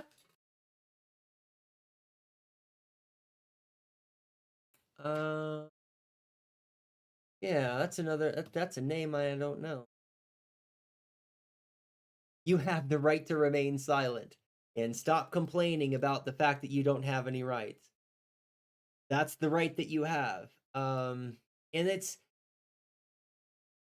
really wild that it's gotten to where I don't understand how it ever could have gotten here in the first place. Right? So the reason why states exist. The reason why states exist is because we recognized that sometimes we have trouble working out our differences, and that it's helpful to have an objective arbiter, a third party representative who can help evaluate sides of disputes, right? And this is a helpful mechanism. Arbitration is, I believe, a great tool for problem solving. But what we did as a culture and society, as a people, what we did is we anointed somebody to always be that arbiter, right? We invented the state who will arbitrate on our behalf when we have disputes among and between us. The thing that nobody realized, I guess, the obvious thing is that the people who are in control of the states are people who are going to have disagreements with other people. And we give them mechanisms to privilege themselves. We should not be surprised that the people who were in positions to privilege themselves did so. And they did so, and they created more privilege around the seat, around the state, around the function. And over time, this privilege got to be greater and greater and greater until individuals who were having disputes have no more rights anymore. The state has all the rights and decides what rights you get to have. This is literally true of our legal systems across the world right now, is that you, again, I've explained this over and over again, you have legal recourse should your rights be violated, which means that you have to hire a lawyer and go to court. And if you can't afford to do that, too bad. And when you do that, you hire a lawyer and go to court, the state decides whether it takes your case seriously in the first place, because it doesn't have to. It can just take your grievance and yeet it. It doesn't have to take you seriously. What are you going to do? What are you going to do when the state doesn't respect your rights? Nothing. You have no mechanisms of recourse, which means you have no freedom. You are in a necessarily coercive system in which you do not have self determination. You have no rights. You have no freedom. You vie for those things. You claw and you fight tooth and nail to get a little bit of capital so that you can enjoy what you believe is freedom, but it's not. When you've worked a lot of days in a row and you can afford to take a day off, that's not freedom.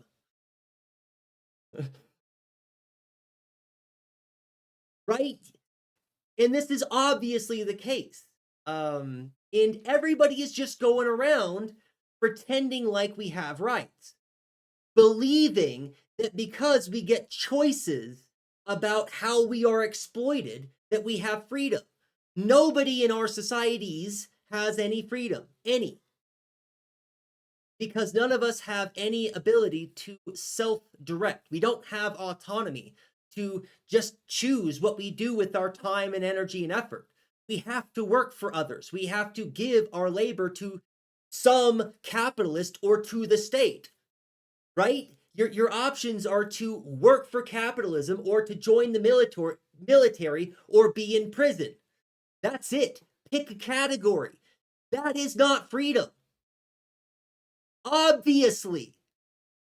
And it should have always been the case that it was obvious. But this is what manufactured consent is. Our culture and society has conditioned us to believe that the choices that we get to make are freedoms. They call these things freedoms erroneously on purpose. So we believe that we have it. So that when people show us real liberation, oh, we need to talk about Malatesta. So that when people show us the our bonds, we hate them for it. It's Malatesta's language. When we show people how to liberate themselves, how to be free, they recoil in horror. They don't want anything to do with those things because the state has conditioned them that what they have is freedom, that their bonds are freedom. And when you try to take their bonds off of them, they will fight you tooth and nail to keep their bonds enslaving them. Is Malatesta's, the way Malatesta describes it. Really great.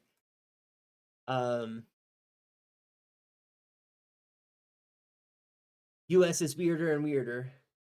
Am I okay? No, I'm not okay.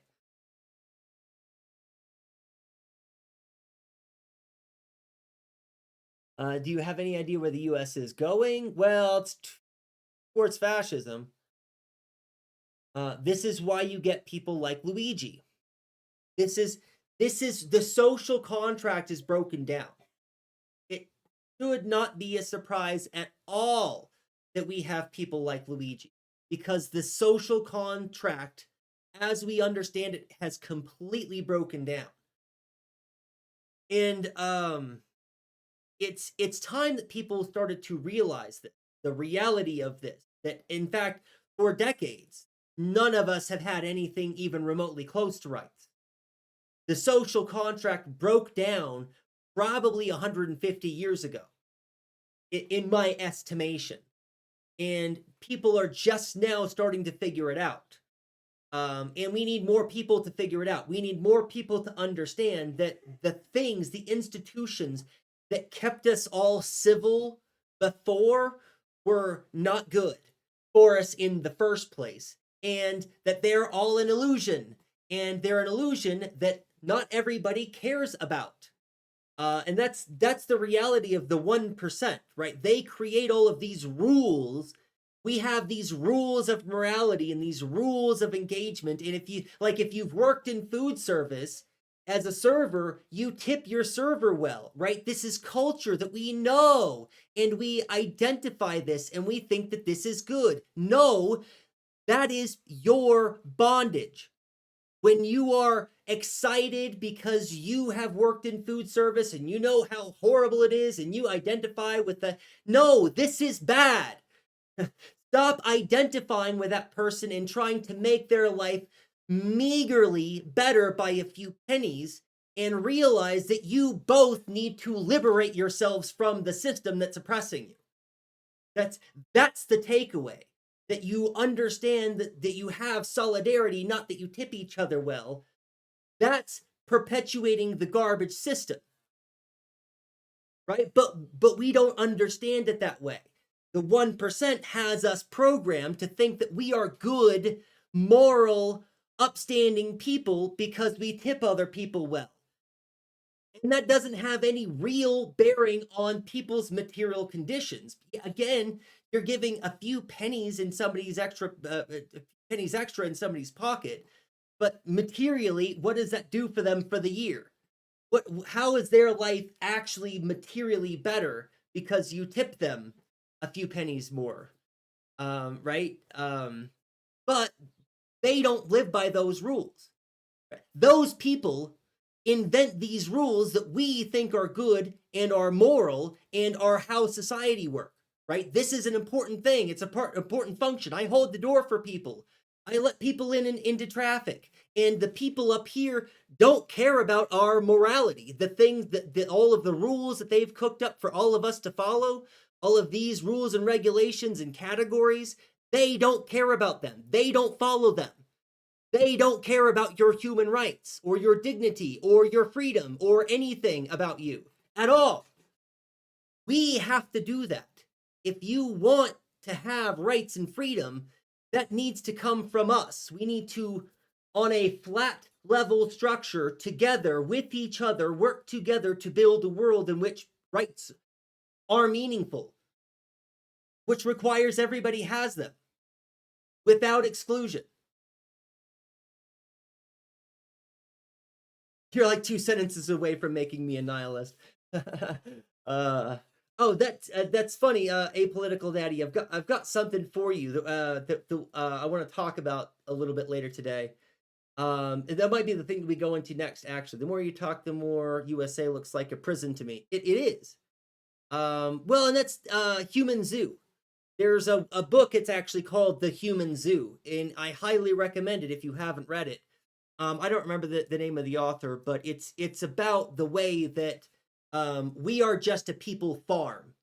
The United States is just another people farm. It's one of the more comfortable people farms, right? When we look at different ways that we can be classified and divvied up, that American bodies are probably more comfortable than the farmed bodies in, say, Kenya, right, or Syria, or Sudan. Where I'm trying to think of the other places that there are, Congo, where there are currently genocides going on, and of course Gaza, Israel.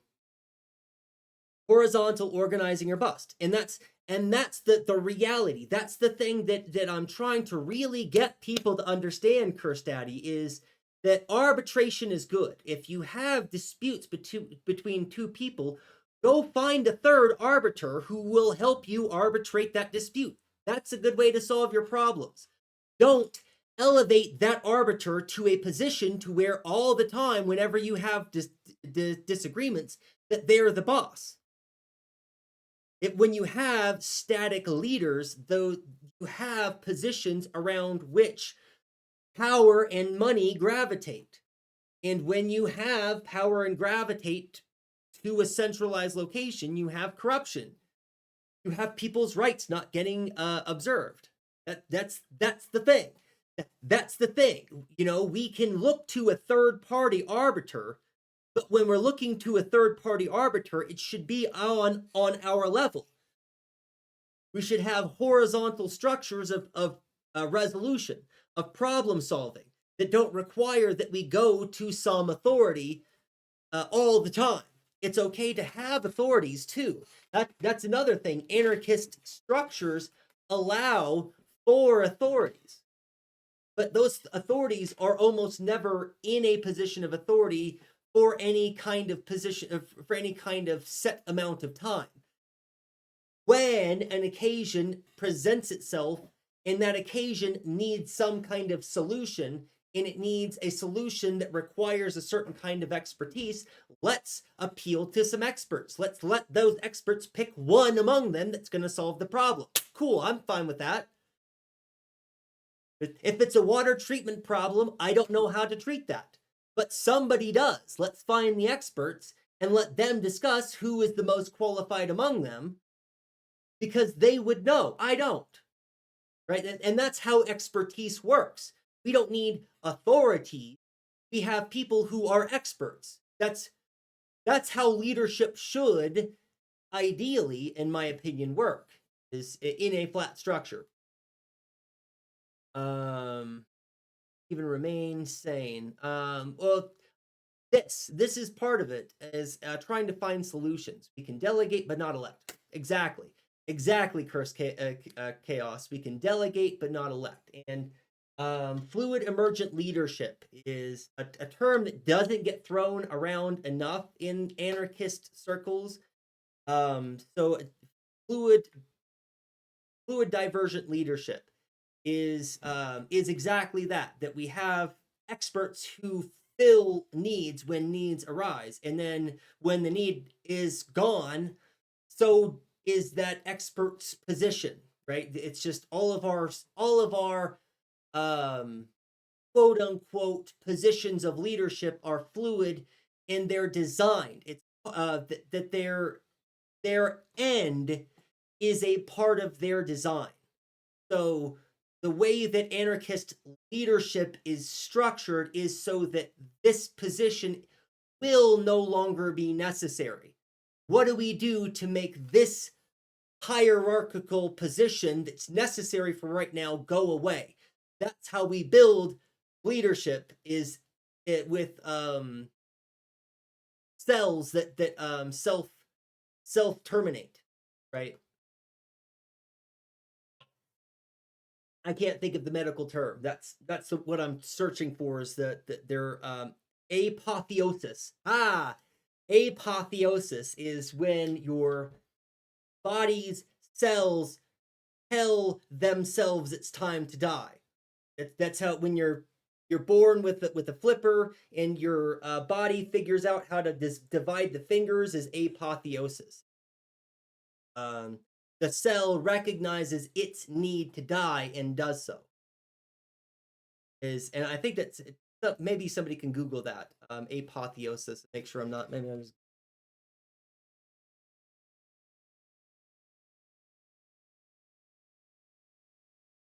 That can't be how it's spelled.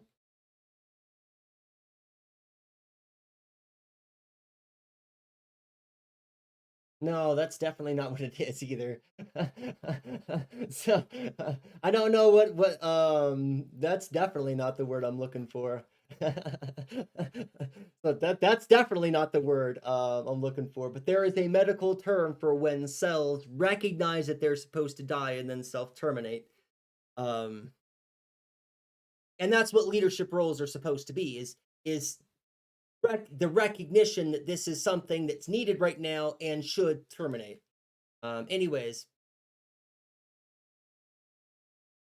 yep, price of groceries keeps going up, and the problem they point to is immigrants. Even though the fact that groceries are going to be more expensive when we have less immigrants to go pick the bell peppers that no American wants to go pick off out of the field. I don't know if any of you have ever picked bell peppers from a field, but it's actually kind of miserable work. It's not fun. It's better than picking okra. Okra's probably got to be the worst crop to harvest ever. I don't know why anybody would have ever started eating that terrible, horrible, painful stuff. It's really harvesting okra is a painful process. It's not fun. Anyways, that's off topic. A lot of people who just like the vibe conservatives give off and not care about any arguments. Yeah, their head in the sand mentality is usually what leads people to conservatism. How do you get people on your side? I'm not ready to answer that question, Apolitical Daddy. I actually want to address your creeping nihilism. So I started to talk about Hannah Arendt earlier, and I mentioned her as a mechanism for free will before, but I haven't really explained that at all. If it is the case that we are the product of interpolation, like we've talked about, that culture and society impresses itself upon us, its values upon us, and so our identities come to be shaped by this thing, so we are determined beings. So, this is true. But, as Hannah Arendt explains, every one among us, humanity, is unique. So, there are things that persist in humanity that are not unique, right? There are cultural ideas that transcend our lives. The thing that a lot of us miss, and I was explaining this earlier, you weren't here yet, is that every one of us is new. Culture and society's been here, right? And culture and society has changed over time. So, how does culture and society come to change? Well, it comes to change when new ideas come to enter the zeitgeist, come to enter cultural conception, right? And then there is a cultural shift. Cultural shifts come from new ideas, and you are new. You have never, ever, ever, ever existed. Lots of humans have existed, and those humans have contributed to building culture and society. Their work and their labor have contributed to building the cultures that we understand and know today. But you have never existed. You are brand new, and you have the opportunity to make the world different with your being.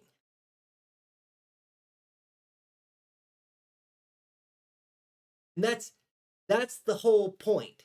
Either states of affairs were once one thing, and then someone or someone's decided that they ought to be different, and then they changed courses of events, or we have courses of events and there's no changing them.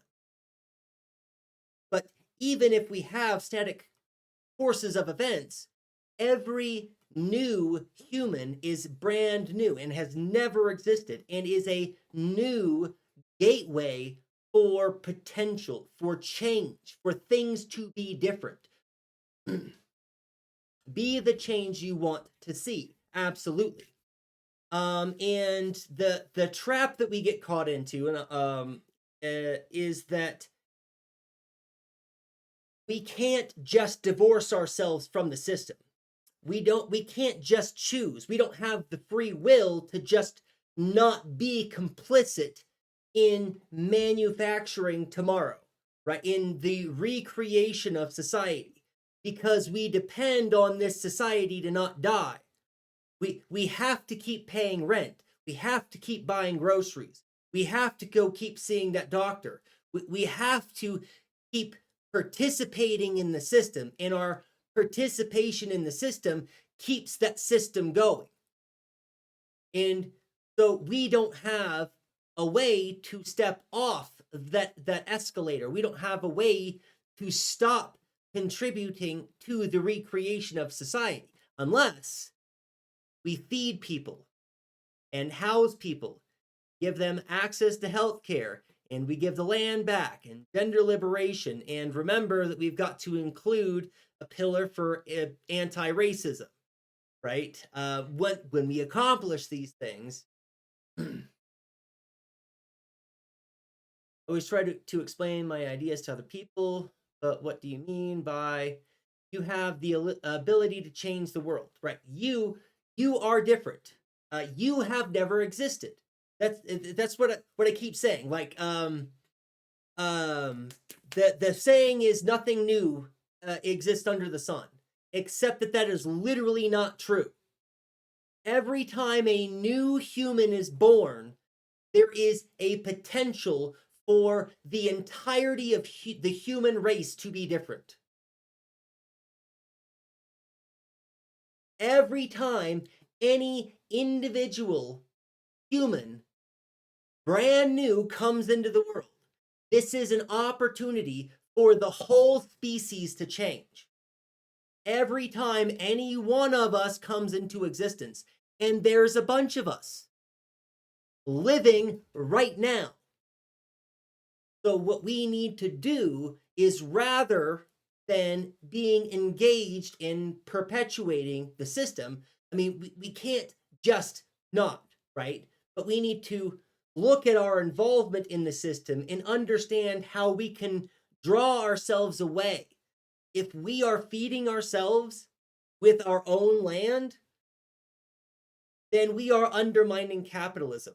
Better yet, if you are growing enough food so that you can feed yourself and your neighbor, then you are undermining capitalism. You are giving that person a little bit more actual freedom, because rights don't exist. We don't have human rights. None of us have any real freedom in this system. The only real freedom that we get to have is freedom from the coercive system.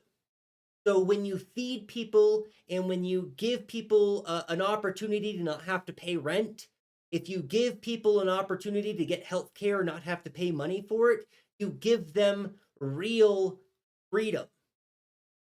And that's what we are supposed to be trying to do. And that's how we build real rights.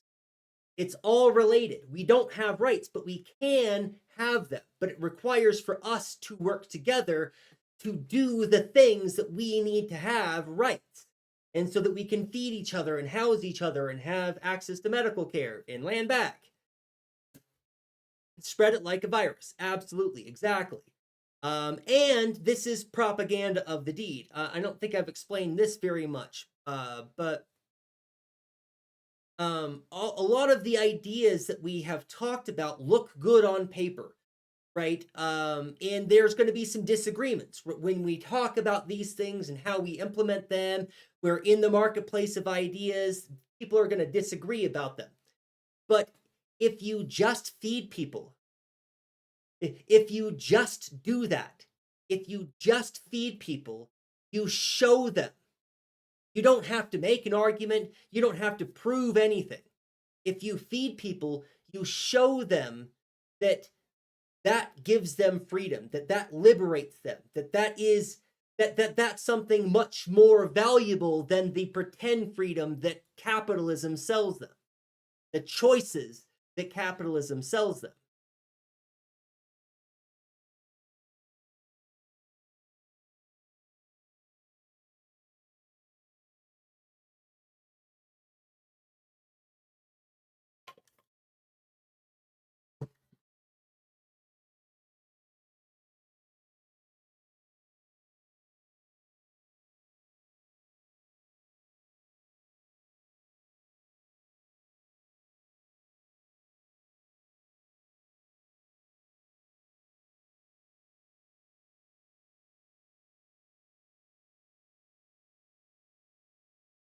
It's called apoptosis. That's the word that I was looking for.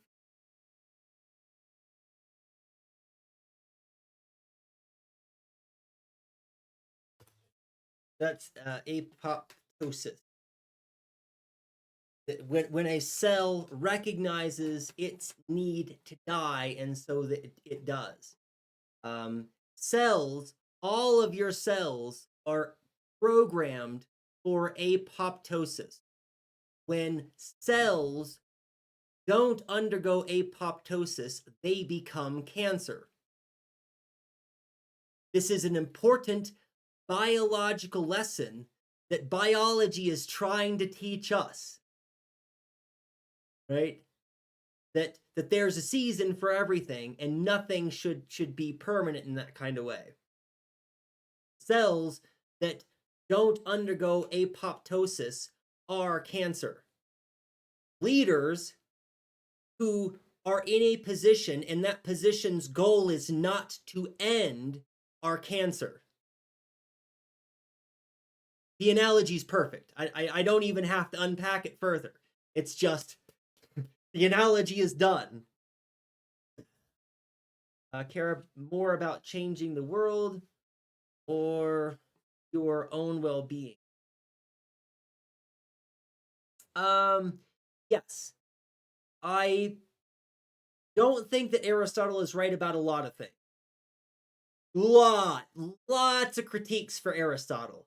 Oh wait, I'm gonna answer Muscatux first, because I meant to answer this a minute ago and then forgot, because I was talking. How are they gonna give land back? So here's the thing with land back.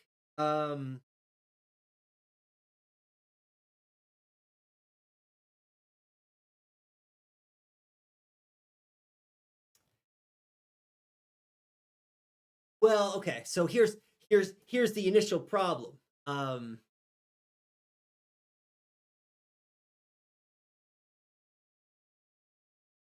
okay, here's where I think I should take this. Actually, the best way for me to answer this, Mosque, is for me to say that when we recognize the sovereignty of indigenous nations to be stewards of the land. So, what that would look like is the government giving up its rights and its claim to being able to use the land, to utilize the land, to earmark the land, to designate the land, to divvy up the land at all. The government would take away its right to make land-based decisions and turn over to a body of people who probably would be elected, and those people would be in charge of land management. At this point, we would have to figure out where to put everybody, right? And for the vast majority of us, and now I'm going to make some sweeping assumptions. What this committee of people does, that's their business, right? They'll be experts. There'll be people who are put in this position because enough of us people chose those people for a good reason. But I'm going to make some sweeping assumptions about what they might do. And for the vast majority of people in the United States and in Canada, for example, most of the people would just stay right where they are.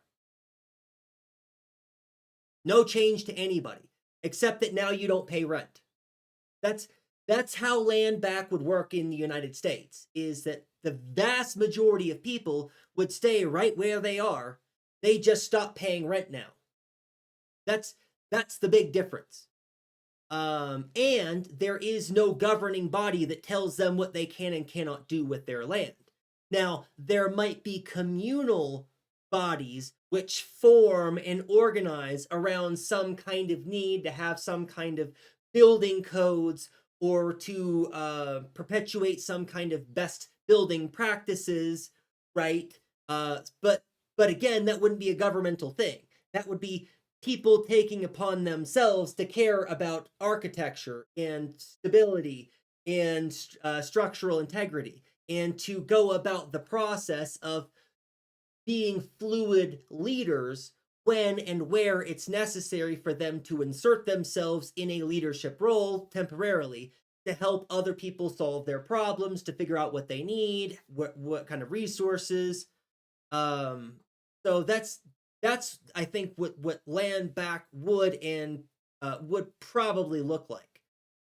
There are areas of sacred significance that indigenous groups would probably insist that other people vacate, right? But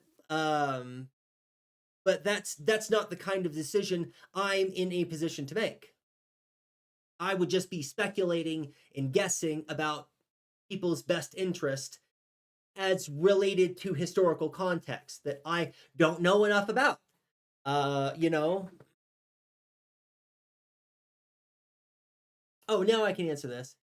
Now, what government would decide that? Exactly, Mosque. Uh, dot dot dot. Insert your own conclusion there, right? What? Yeah. What government would decide that? Good point. um. Do you care more about changing the world or your own well-being? Okay, so this is where I was going to talk about Aristotle.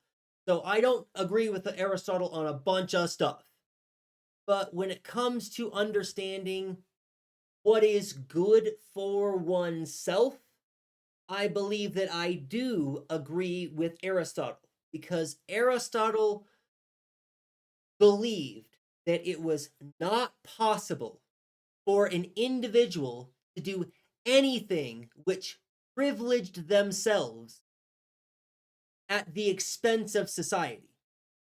Aristotle thought that that idea was incoherent. If any individual is doing something to benefit themselves at the expense of society, they are making the society that they live in worse off such that they still lose necessarily. And this is how Aristotle understood the good.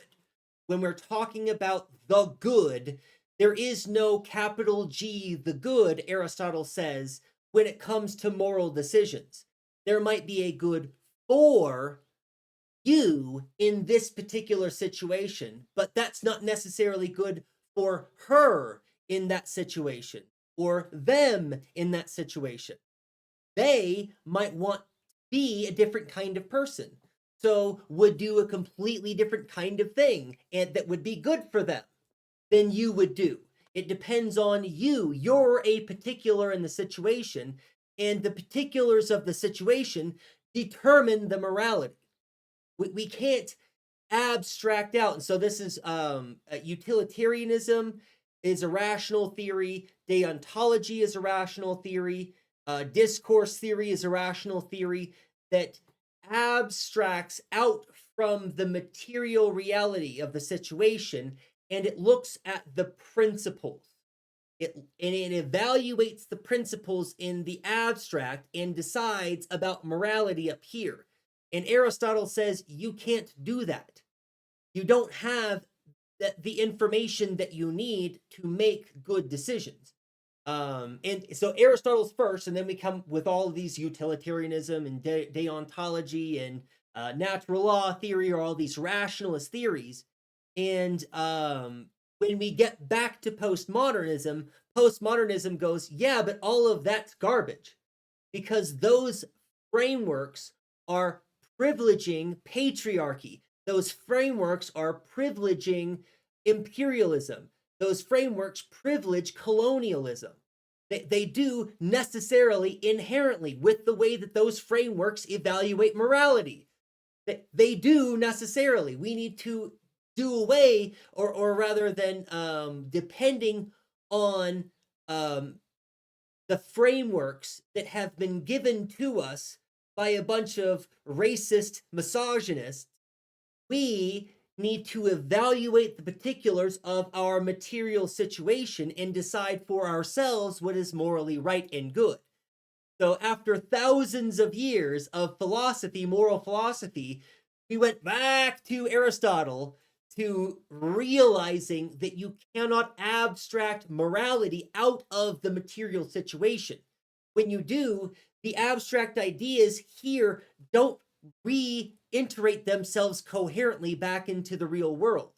This is why we have deontology saying you have a perfect duty to lie, which means that you always have to tell the truth, even if it's going to cost somebody else their life. No, that's no. Obviously, the principle of lying is not more important than my friend's life. Like, and I'm not going to privilege or prioritize abstract ideal ideas over my friend, the well-being of somebody I actually care about. Hey, welcome in, Matt. Good to see you.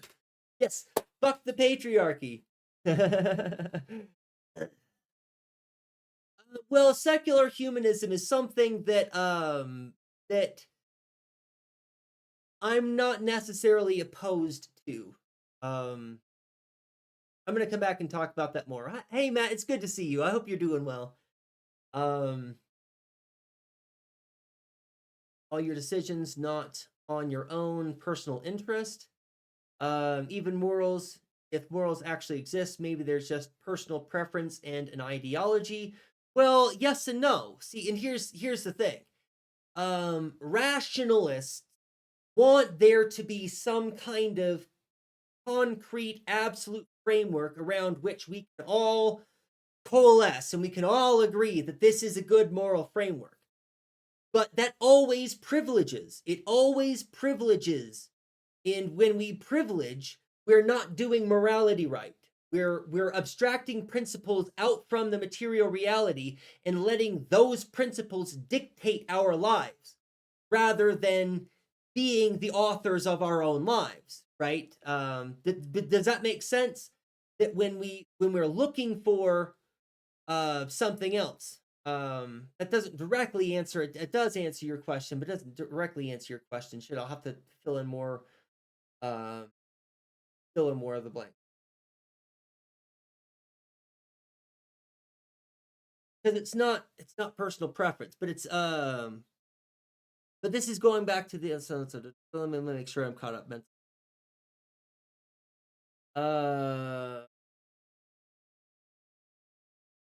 Right. So right. So the thing that I agree with Aristotle. Let me go back to that. The thing that I agree with Aristotle is that you cannot privilege yourself at the expense of society. And I believe that this is necessarily true. That if you live in a society, which we all literally do, and you privilege yourself at the expense of society, you damage society such that you suffer. I think that this is necessarily true. So we have this individualistic mindset. This is thanks to Mills's harm principle, right? Liberalism. That we get to separate ourselves from culture and society, that we get to be apart in any kind of conceivable way, that we are divorceable from the culture and society, but we're not. We're absolutely necessarily inextricably bound up within our culture and society. So when the millionaires and billionaires are creating an evil society that is bad for them too. Even though they think that they're winning because they see things as a competition, they think that they're winning, but they are creating a system that is bad for them too, because they become evil, horrible, ghoulish people who don't care about the human decency of others as a consequence of them being the way that they are. It's bad for them. And they wouldn't understand it that way, but I mean, but it is. And we've talked about this is a material reality of doing harm. When you have soldiers in war, right? If you have soldiers in war killing each other, some of the soldiers survive, but those soldiers suffer too. The ones that endure the conflict are also damaged in irrevocable, unhealable ways sometimes, right? Being the kind of person who looks at other humans and then kills those other humans as a job damages the human that survives that process. It's not good for this being to be the survivor in that kind of conflict. It's bad for everyone. And that's the principle that I'm trying to illustrate here. Apolitical Daddy is that there is no way to be self-interested. Actually, the idea of self-interestedness is itself a fallacy. It's a logical fallacy. It's a paradox which cannot exist. Because if you are doing anything that privileges only you, you're damaging everybody else around you, such that you suffer too as a result of your privilege, necessarily. And it's the same thing for white people. And when we're having conversations about racism, this is an aside that a lot of people don't like to talk about, and I get it. I get it. When we're talking about racism, racism does harm to non-white people. It's evil, and the whole system is undeniably arbitrarily cruel. But an important aspect of this white supremacist system is that the white supremacy damages the white people too. Part of the conversation that we often don't get to have. And because we don't have the conversation, the result that we're seeing now is that the whites are using identity politics to make themselves a protected class. Soon, I hope this prediction is wrong, but soon we are going to have the same kinds of legal protections for white people that we have for other kinds of discrimination.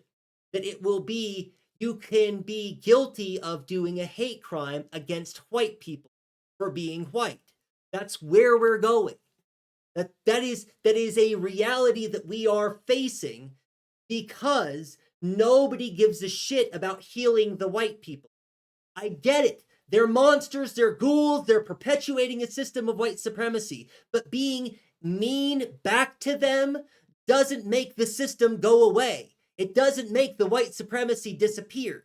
What we need to do is heal the white supremacists who are maintaining the system of white supremacy. And then, you know what? The system of white supremacy won't function quite so well because all of those white supremacists won't be that way anymore. That's what... But nobody wants to have this conversation. I get that nobody wants to think about the whites, right? But we have to. They are necessarily a part of the solution. They have to be. Because they're part of the problem. Necessarily. There's no other way to solve the problem other than to kill all the white people. Well, I get that that's a conversation. And again, what we're talking about is racism, systemic harms to non-white people. That's real and material, and those people suffer. And I'm not trying to say that we shouldn't care about that. Obviously, this is the more important thing. Obviously, this is the more important thing. But again, we are not going to make the system of white supremacy go away without doing something about the white supremacists.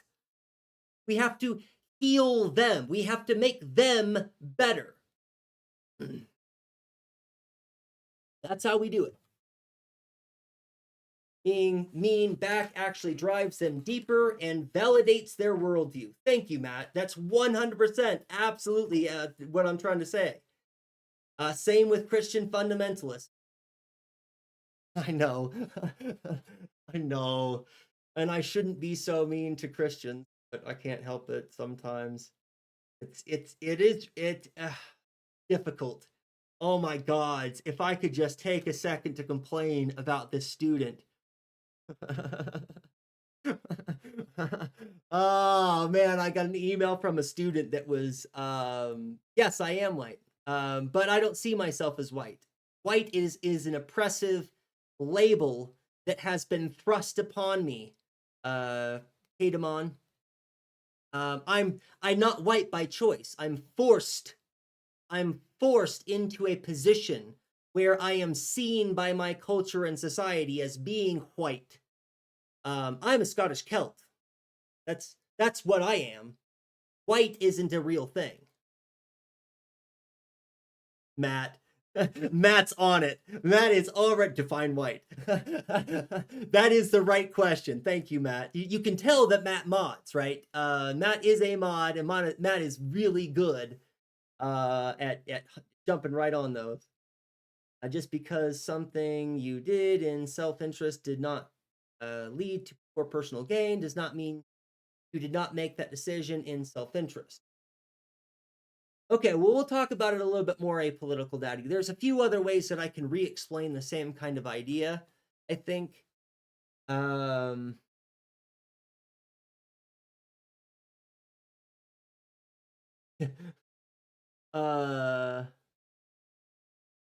Opposite of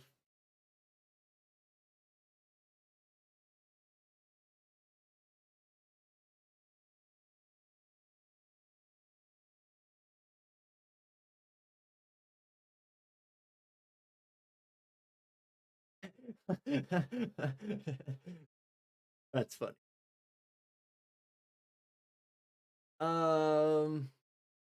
Yeah, I do want to see where this goes. Caedmon.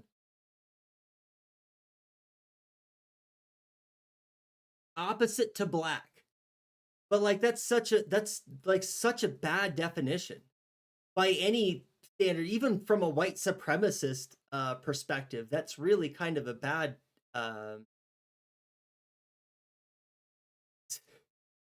so all you are is the antithesis. You don't get to define yourself in any meaningful way. You're just the opposite of whatever black is.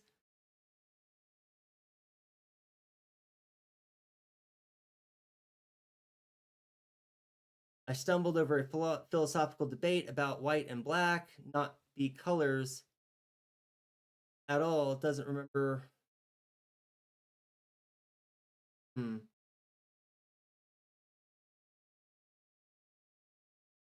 Philosophical debate about white and black.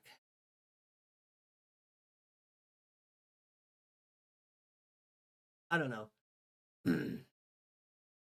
We'll just keep an eye. Yeah. Thanks, Curse Chaos. This is the opposite of black, actually. Is everything else. And that's identity. Most people don't realize that how identity works, right? Everything that is A is the opposite of everything that is A. It's not A. That is literally everything else in existence. This is the meaning of identity. A equals A. That's the meaning of identity. A equals A. A does not equal not A. That's the formula. And A is you or whatever the subject is, and not A is literally everything else in existence. For most things, there's not actually a direct opposite. Though there are things within human conceptions that formalize themselves, are intelligible to us through that kind of spectrum, like heat, hot, and cold. Law of identity, yeah, absolutely, yeah. Yeah, skipping to the part where you answered my last question. Why don't they include slaves in whiteness? They have pale skin like white people. Good question.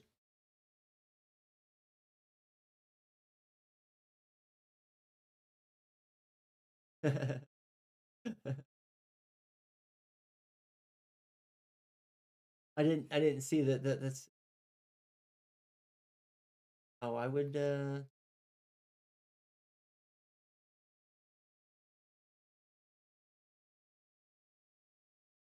Yeah, it's like people don't know their history, Matt.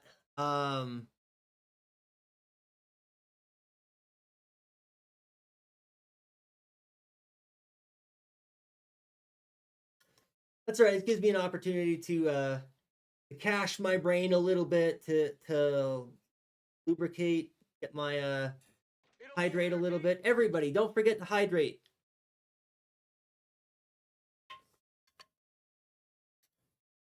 Welcome in, Rucky Ducky.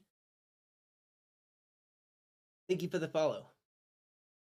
All right, so let's talk more about this relationship. It was something else. I'm just scrolling up in chat right now to because there was something else. I didn't. Are all your decisions not your own personal interest? Morals. So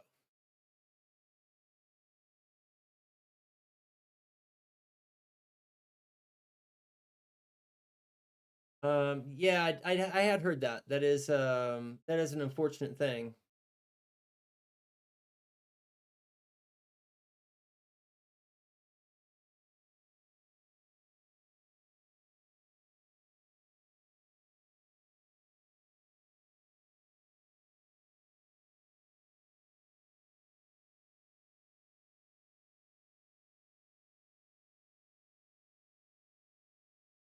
That's what you mean. The bat finally got him. Okay, I gotcha.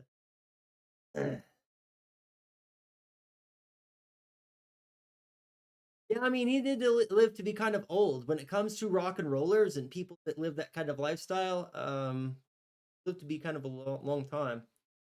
And at least he was making music kind of recently. I guess that's pretty cool. Um, Wait, is that really true? I didn't. Is that really true, Matt? I believe it.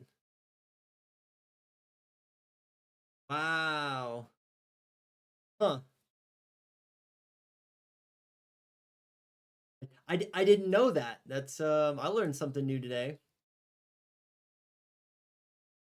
And I've been I used to be a really big Ozzy fan. Really, I was more of a Black Sabbath fan. And when he left Black Sabbath, I was like, stuff is still good, I guess, but I still like listening to old Black Sabbath more than I like listening to most of Ozzy Osbourne solo stuff.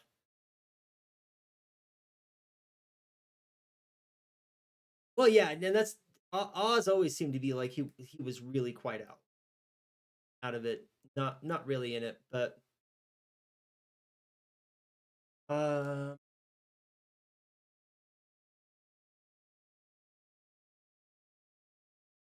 all right. So yeah, do we want to have a conversation about whiteness? That's I mean, we are having a conversation about whiteness. Um, Still want to have more conversation about. Yeah, bats don't have an immune system that fights most viruses. They aren't affected, but they can still host. So bats are full of crazy disease. Ah, I gotcha. So I guess if you, it's almost inevitable you're going to ingest some bat blood if you bit the head off a bat. Nearly impossible to not ingest some of that bat blood. Is it appropriate to delve into secular humanism right now, or should we table it longer? Oh, I think that's a good idea. So yes, yeah. In general, I really like the idea of secular humanism. I'm aware that it has some not good past history, and I think one of the problems is that it also doesn't include any kind of um it, it doesn't have inherent anti-racistness in the way that it needs to. One of the critiques that I've heard about secular humanism.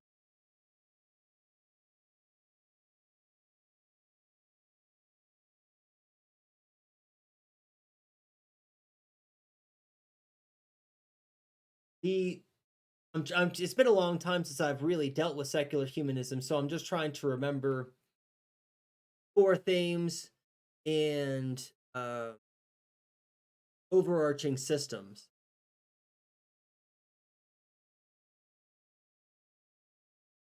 And I'm trying to remember how secular humanism treats transcendence. That is, the transition from human to transhuman um, to future human.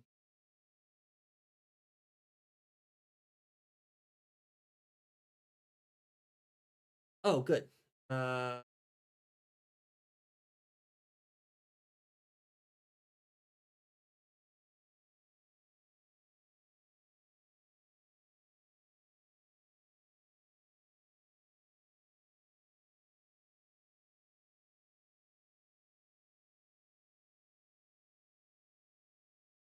I'm just reading chat. Secular human. So see that group debate with Jordan Peterson. I haven't watched the whole thing. I've seen parts of it. And from what I understand, Jordan Peterson gets kind of roasted, but I haven't watched it. Whiteness is a social construct like gender. So is blackness. Not every African brown skin considers themselves black, right? Um,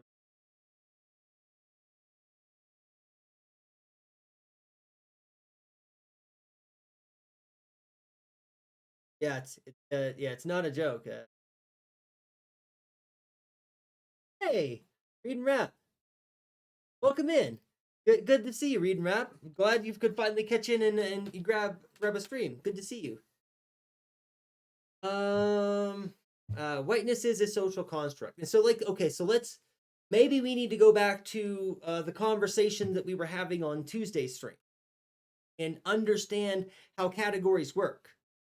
And that they're really ours. Like, right? And not there's okay. Here might be a good place to start. There are phenotypical differences that you can denote about groups of humans. This is true. There are phenotypical differences by which you can group humans. Right? You can group them by genitalia, for example, or you can group them by pigmentation, or you can group them by religious affiliation. However you choose to group them is always arbitrary. 100%. Because all of those humans are all human, and they're all worthy of human dignity. They are all deserving of the right to self-determination.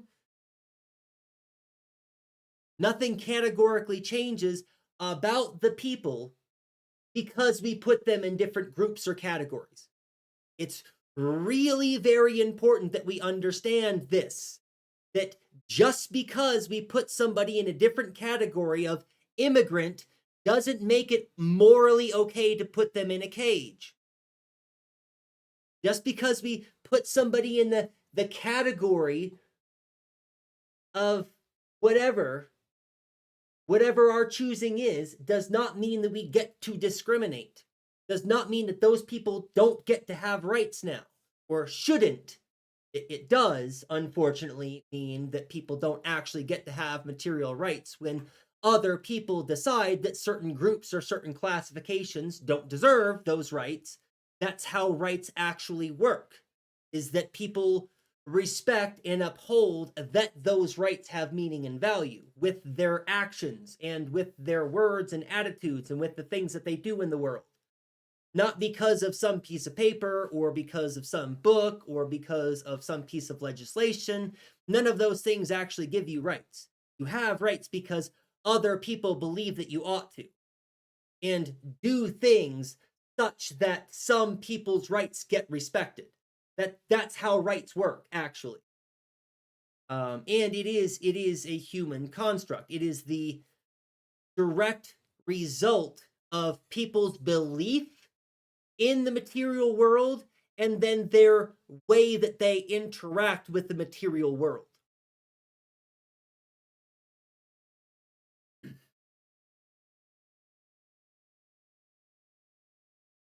And that's with race. Race is purely a social construct. Again, there might be phenotypical differences by which you can classify groups of people that have to do with their DNA or with their ancestry or with some, but again, all of those classifications are arbitrary. White is an idea that humans invented. It's a category of human invention that humans crammed onto material reality to understand the material reality. It's not real. It's not real of the material reality. It's a category of our apprehension, or some people's, because whiteness isn't a category of my apprehension. I believe that whiteness doesn't exist and isn't real and nobody is white. But other people do believe this, which is which brings us to the postmodern problem. Other people's truths matter. Other people have truths, and those truths help them operate and understand the world and navigate through the world. And they do. Whether or not I think that how they understand the world is true doesn't matter. My comprehension of their ability to navigate the world with these arbitrarily evil, categorically unqualified ideals that of categories that they decide to cram people into. But they do. They navigate the world that way. And they reconstitute the world that way, right? That's the problem that we're trying to address, is we're trying to get to the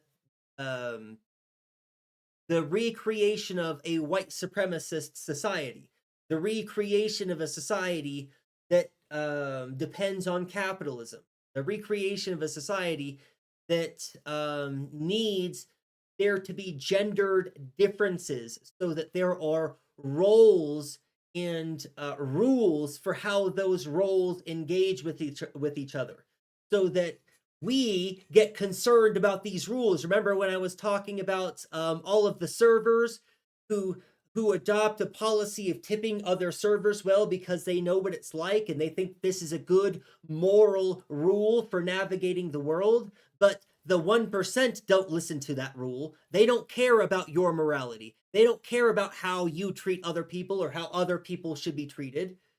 They understand that you're here following all the rules. They are not following the rules. Governments and states, they're not following the rules. Earlier, Nova Writer was talking about the abuse of the Sami people by the Norwegian government. And I was talking about there being legislation where the government was like, yeah, we were abusive and we shouldn't have done this. And we have evidence that us building the windmills on your land is bad for you. Okay, so we're going to do something about that. And we're all still waiting. The government doesn't have to do anything. They don't have to entertain people's rights or their concerns or their interests. They don't have to. They do when it's convenient. They do when it helps them to manufacture consent. They do when it helps them perpetuate their colonial imperialist agenda. That's when you get rights, when you get the ability to have rights and to defend your rights and to have them actually venerated. It's always because it's convenient for the state to let you have those rights. Not because you deserve them, and not because the state owes you anything, because it doesn't, actually. And this is a lot of the stuff that we're talking about. A lot of the stuff that we're talking about is kind of outlined in this work. This is something that I've brought up before. John A. Simmons, Moral Principles and Political Obligations. This will help you understand why states have no legitimacy, why they don't have any sovereignty, why they don't have any moral authority to be the bosses of us, why they certainly don't deserve our reverence or our deference or our patriotism under any circumstances. States don't deserve any of those things because states don't protect our rights. Fundamentally. Oh, you mean treats? Right. Yes, that's what I mean. And that's one of the things, it's a mistake that I still keep making, is that when I'm referring to rights that are enjoyed by people like me in the imperial core, what I'm talking about are privileges. Pure and simple, it's just a trick of language and I'm still locked into the imperialist language where I'm still calling choices freedom or rights, but it's not. It's the privileges that I have been afforded for being in having been lucky enough to have been born in the imperial core. That's it. It's privileges that I get, and most of what people enjoy are privileges, not rights. If the state is giving it to you, it's necessarily fundamentally not a right, in my opinion. And that's a hot take, right? That Betty is actually philosophically speaking, when I'm talking about the literature that's out there and the experts that have written on this, it's kind of a hot take for me to say that to such extreme. But I believe that's the case. A state does not give you rights. Necessarily, categorically cannot do that. Rights come from negotiations of peoples who live in a plurality, which we don't live. We live in a system where laws and capitalism determine laws and market determine what's real for us, what's right and wrong for us, what we can and cannot do. We don't have any real freedoms.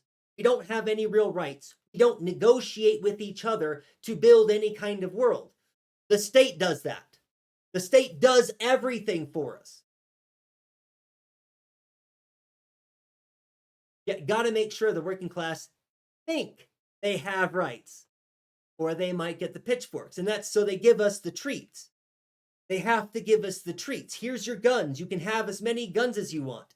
We don't care how many children get shot up in schools, because it is a treat that Americans care about, that guns matter more than kids.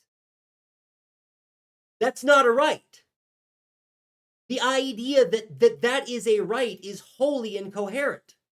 Just think about the reality of that our state gives us the right to bear arms in the face of our current situation, right? That's not a right. That's a privilege that some people get, and some people get to abuse. And our system is systemically okay with that. Hey, Miss Anik, it's good to see you. Welcome in. Our druidic scholar, absolutely. Hey, yes, and we have started talking about that article that I sent you. This one. I liked your critiques about it, and I've got some critiques. Oh, nobody can see what I'm looking at. The article that I sent you. But while I've got you here, I was gonna send this to you on Discord after stream, but this is not the resource that I used to use. I don't have the resource that I used to use, but I can give you the resource that got me on this path in the first place, and that's this, which is demarginalizing the intersection of race and sex. It's mentioned by the article that I sent you, Miss Anik, but I thought you would appreciate having the whole article. So here it is. I happen to have a link where you can read the whole article here, and that's this is going to be a much better treatment of the subject matter. It's going to give you a lot of the research that Kimberly Crenshaw uses, and it will also introduce some of the ideas of Afro-pessimism that is that's very absent in this work. It's not a bad work at all. I really think it's pretty good. Again, I've got some critiques, but this article fails to accomplish the sentiments of Afro-pessimism, which I think are kind of important for the project, for the subject matter. Yes, absolutely. Kimberly Crenshaw is the person that came up with the notion of intersectionality. Officially coined the phrase, so to speak, of intersectionality. We don't have rights until everyone does, Matt. And that's the thing. And this ties apolitical daddy. This ties directly into your concern, right? You don't have any rights at all until everybody has rights. This is a categorically true statement about the state of affairs in the world. And I know it's kind of a hard thing to wrap your head around, but nobody has rights until everybody has rights. Is a necessary thing. Otherwise, we're just talking about privileges, or we're talking about differences of power, or we're talking about hierarchies. We're not talking about any kind of equality or sameness, which is necessarily, that's fundamental for rights being rights, is that they're able to be applied uniformly across peoples. But the things that we have are not. Again, you have legal recourse, which means that you have to be able to afford a lawyer and know that you're right. I haven't even thought about that. Keep forgetting to bring this part up. You have to know that your rights have been violated in the first place, which most people don't even know what their rights are, legally speaking. And I'm talking about the word that the privileges, the not rights, but privileges. Most people don't know what those privileges are that are guaranteed them by the state. Right? They have to know that their rights have been violated. Then they have to hire a lawyer. Then they have to go to the court and appeal to the court so that they can get recourse for having their rights been violated. That is not right. And this isn't a process that everybody has access to. So it is necessarily, categorically, not rights. Rights have to be for everyone and have to be able to be applied uniformly to everyone. That's what rights are about, equality. And it has to do with the relationship that Apolitical Daddy and I were talking about, that Aristotle was on about. You cannot do harm. You cannot do harm to the community, privileging yourself. Because if you do harm to the community in which you live, you are doing harm to yourself because you have to live in that community with everybody else. It's the same kind of thing. And this brings us back to Hannah Arendt again. But that's a whole other part of Hannah Arendt to explain. That I haven't even begun to talk about yet. Oy vey.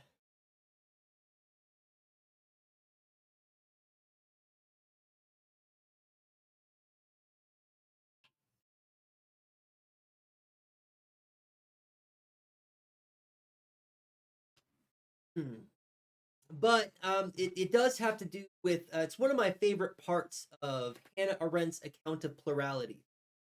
And now we've got a bunch of people here. Somebody was talking about love several streams ago. I think it's been 2 or 3 weeks now that we were talking about how do we solve our problems. And somebody said, I know it sounds a little bit hippie, but I think that love is a solution. And I didn't get to fully unpack that, but like that's exactly the right answer. That is actually the right answer. But Hannah Arendt would articulate it a little bit differently. So, well, okay, let's go through Hannah Arendt first, and we're going to end in Iris Marion Young, probably, if I do this right. So, I'd said this before, that the things that are different about us as people, as individuals, there are more things different about us than there are the same. There's actually very few things that are the same about us. We're humans, right? Like, that's it. And all of the things that apply categorically to humans, we all have to eat food, we're mortal, all of those things. But apart from that, we share almost nothing with each other.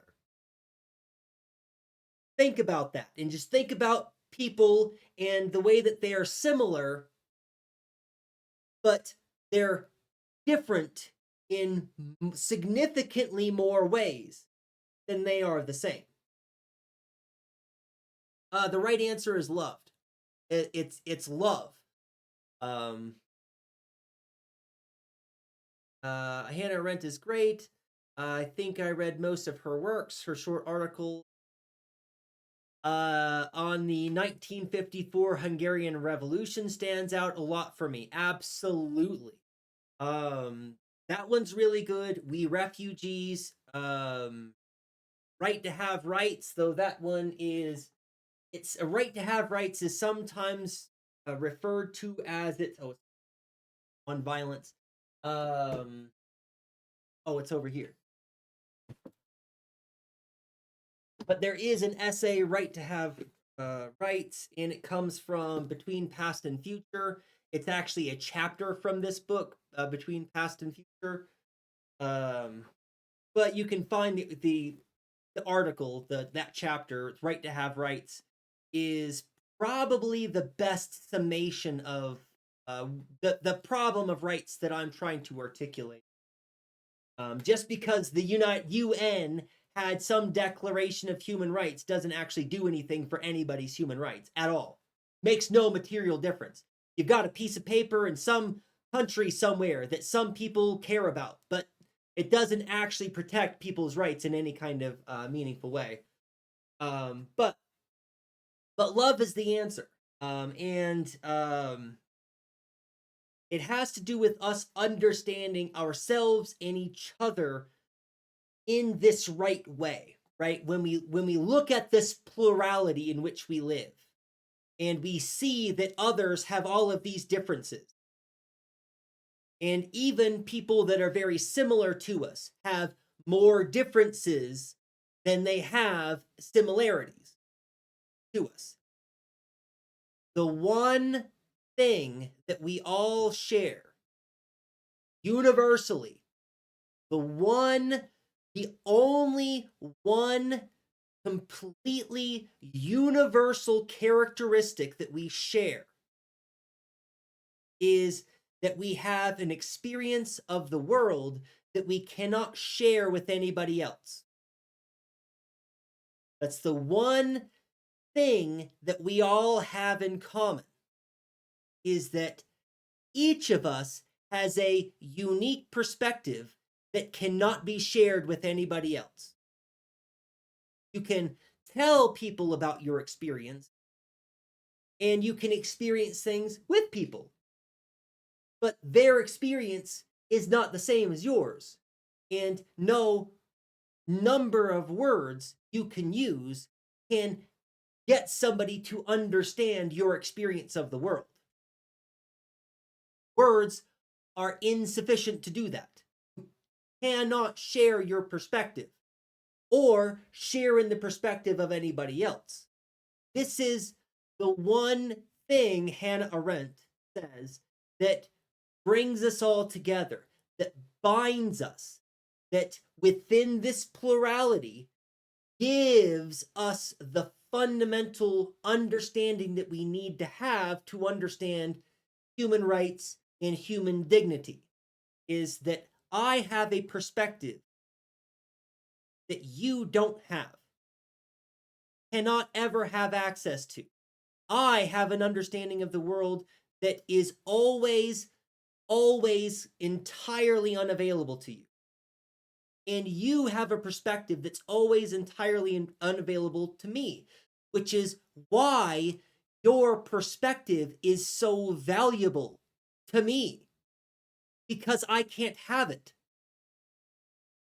That's why my perspective has so much value for other people, because they can't have that perspective.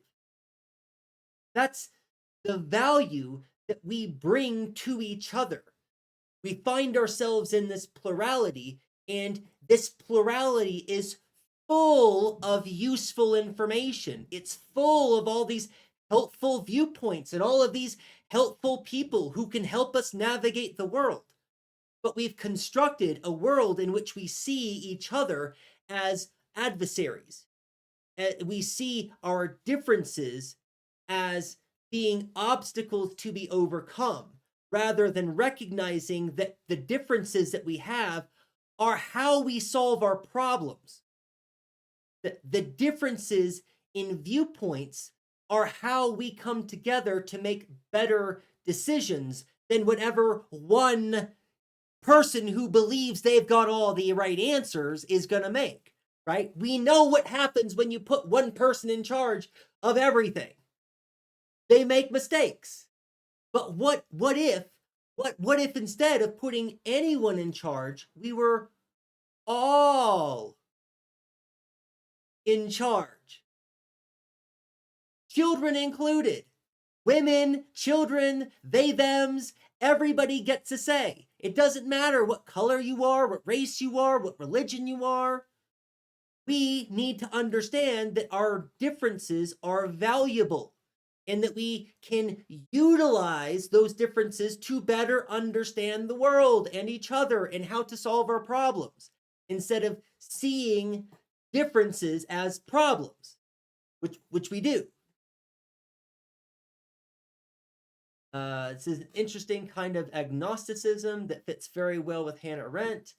Well, and I was trying to tie this back in with secular humanism. I'm doing a terrible job. I'm doing a really terrible job of bringing this back to secular humanism. But also, what I'm talking about is also not secular humanism. It could actually literally be. Right? We don't need any kind of religion, and that's part of what Hannah Arendt is trying to deal with. In Past and Future, she's talking about the fact that there used to be some kind of moral. I was talking about the postmodern problem. We don't have the referent.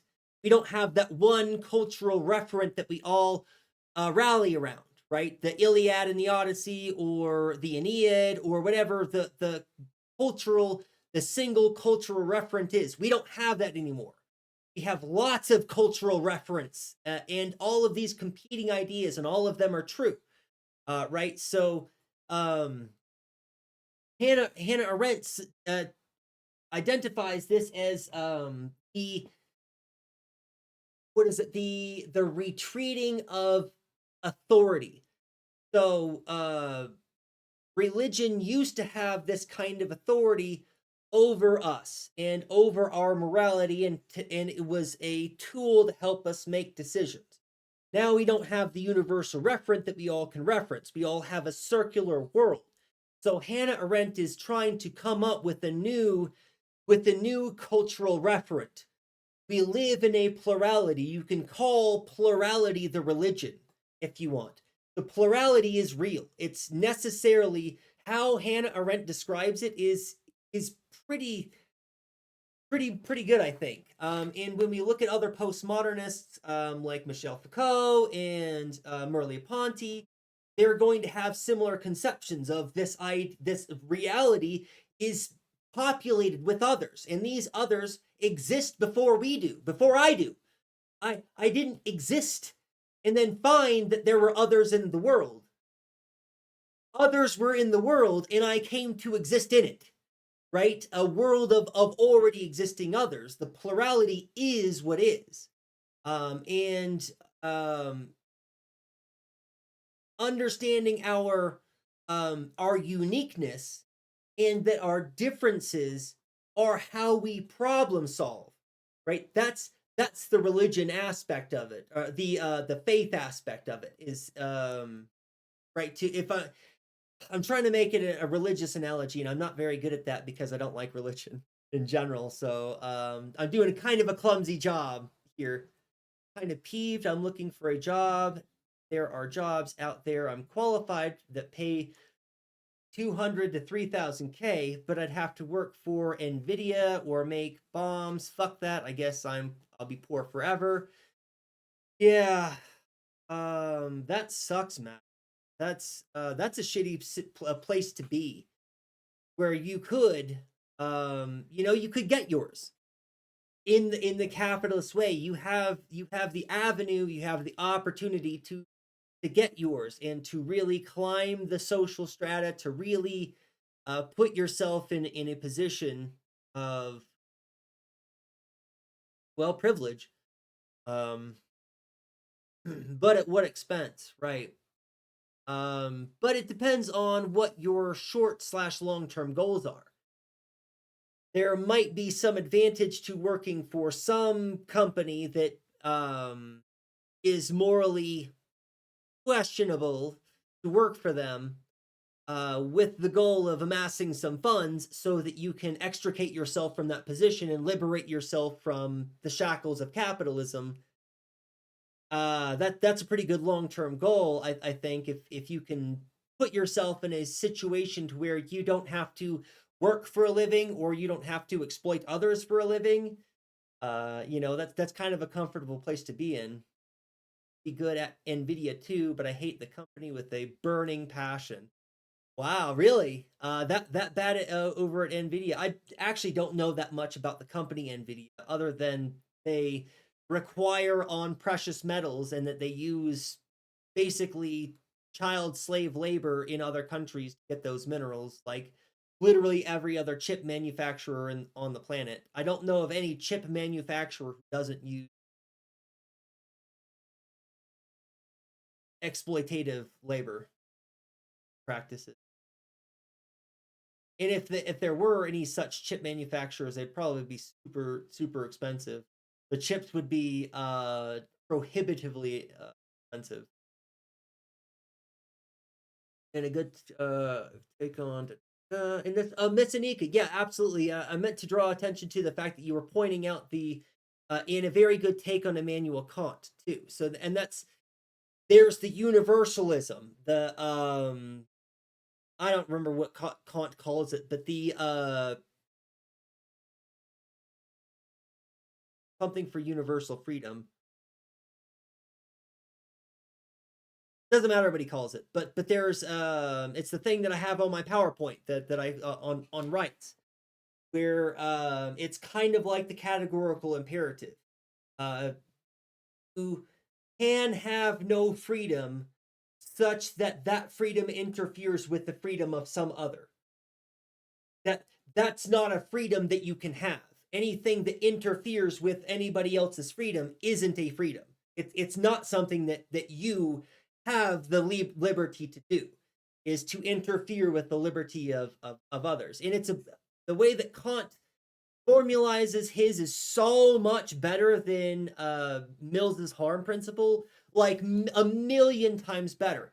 But Mills's harm principle is what we teach in school. It's the liberal ideology that all of Western civilization is built around, and not the much better Kantian that's only a little bit more complicated. It's not really that hard to understand, I don't think. Is going to try to take over the world with Peter Thiel.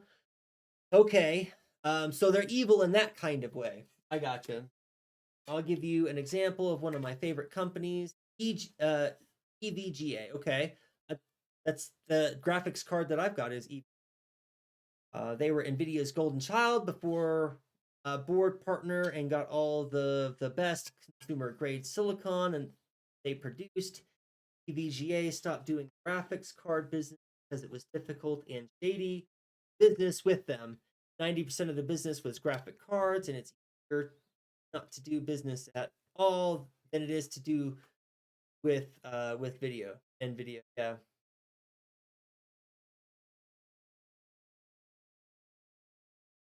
I completely missed the quotation mark.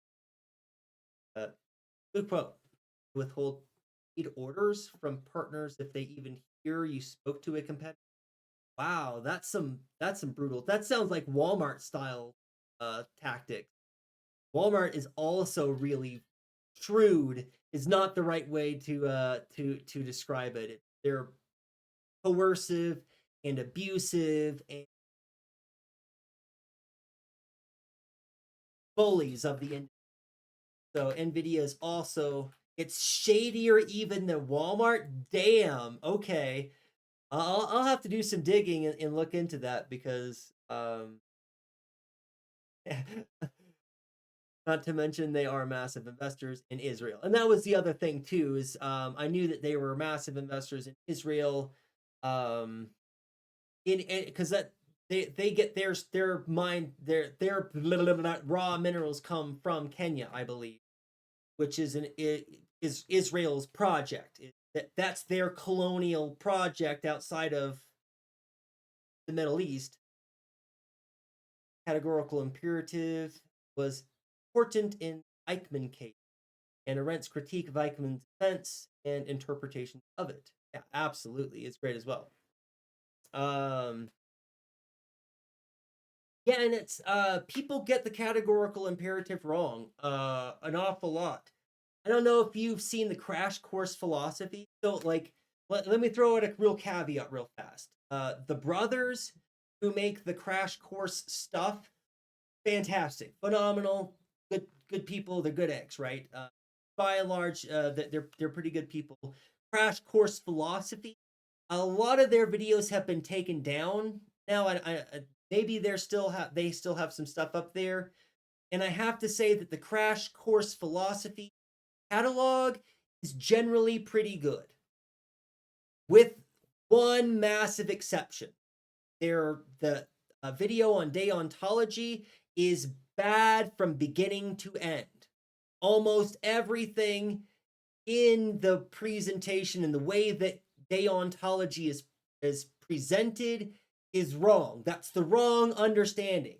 It is not like the golden rule. It is not like do unto others. It is not even in the ballpark. It's not comparable. It's not even in the same universe. It's as essentially Skynet hardware. I gotcha. And that's what you said they were trying to actually globalize. And I'm familiar with Peter Thiel enough to know they're changing their business model to data center manufacturing, not just chips, techno-feudalism, infrastructure company. Right. That's exactly what they're doing. They're setting themselves up to be feudal lords that get to stake the first claims in how we all get abused and oppressed by the system. Sounds exactly like what's going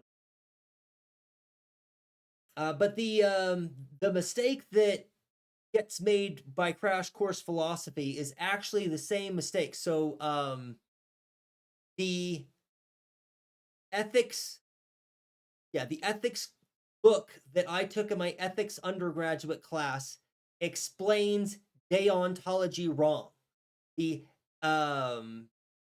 what was the metaphysics textbook that I had in undergraduate explains deontology wrong. The ethics course I took in my graduate program came with a textbook, and that textbook explained deontology wrong. And I don't get why there still is this problem in philosophy where people are just teaching the wrong thing about Kantian deontology. It's not like the Golden Rule. And if you are comparing it to the Golden Rule, even analogously, it is only because you don't understand the categorical imperative categorically. Because that is a whole different kind of thing than what the categorical imperative is. The categorical imperative is a rational test so that you could test terms against each other to see if they would present a paradox in the world in which you live. That's what the categorical imperative is supposed to do. Do unto others as you would have them do unto you is what you would have others do unto you. It has to do with what you would rather. It has to do with your biases. It is literally the opposite of using the criterion of pure reason to eliminate bias from our evaluation, which is what the categorical imperative does, is remove all biases and all other contingent factors. There are the only contingent factor in the categorical imperative is pure reason. That's why we have a whole other book called The Critique of Pure Reason about the limits of that reason. And that doesn't have anything to do with what you would rather have people do unto you. What you would rather doesn't matter, doesn't factor into a purely rational test to see if certain actions are going to create a paradoxical world. What you would rather doesn't factor into a test of pure reason. Categorically! Sorry, it just a little bit, it gets me a little bit upset. Ah, gets me a little bit upset. It's not worth the 325K. That's such a massive amount of money. I can't even imagine getting that much in a year in a paycheck. It's just so, I'm doing good now that I've broken 20,000. I'm making more than 20,000 a year now. I'm doing good. I'm doing real good. They need to pay teachers. Find me a healthcare job, right? Absolutely. Healthcare job would be good, but also not necessarily what you want to do either, probably.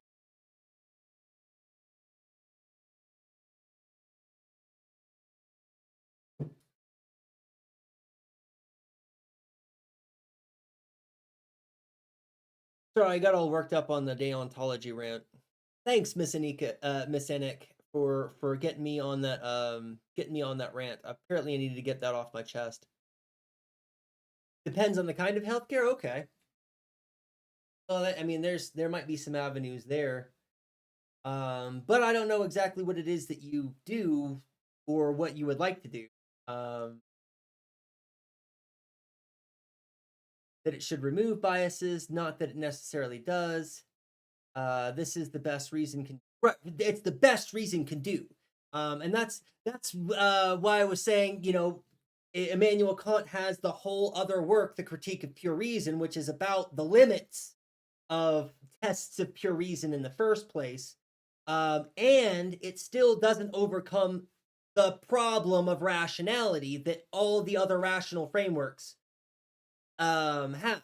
And this is, oh gods, I was gonna complain about that student. Let me complain about that student real fast because it's very relevant, very relevant to what we're talking about. So I had a student who reached out with a concern about the writing assignment for my class, and their concern was they wanted to use the Bible for their paper on abortion, and they wanted to know why I didn't consider the Bible to be an academically credible source. Just gonna let that sink in for a minute. Let you all process that this is it's not even an unusual kind of thing for me to have to deal with. It's just been kind of a while since I've had to hold somebody's hand through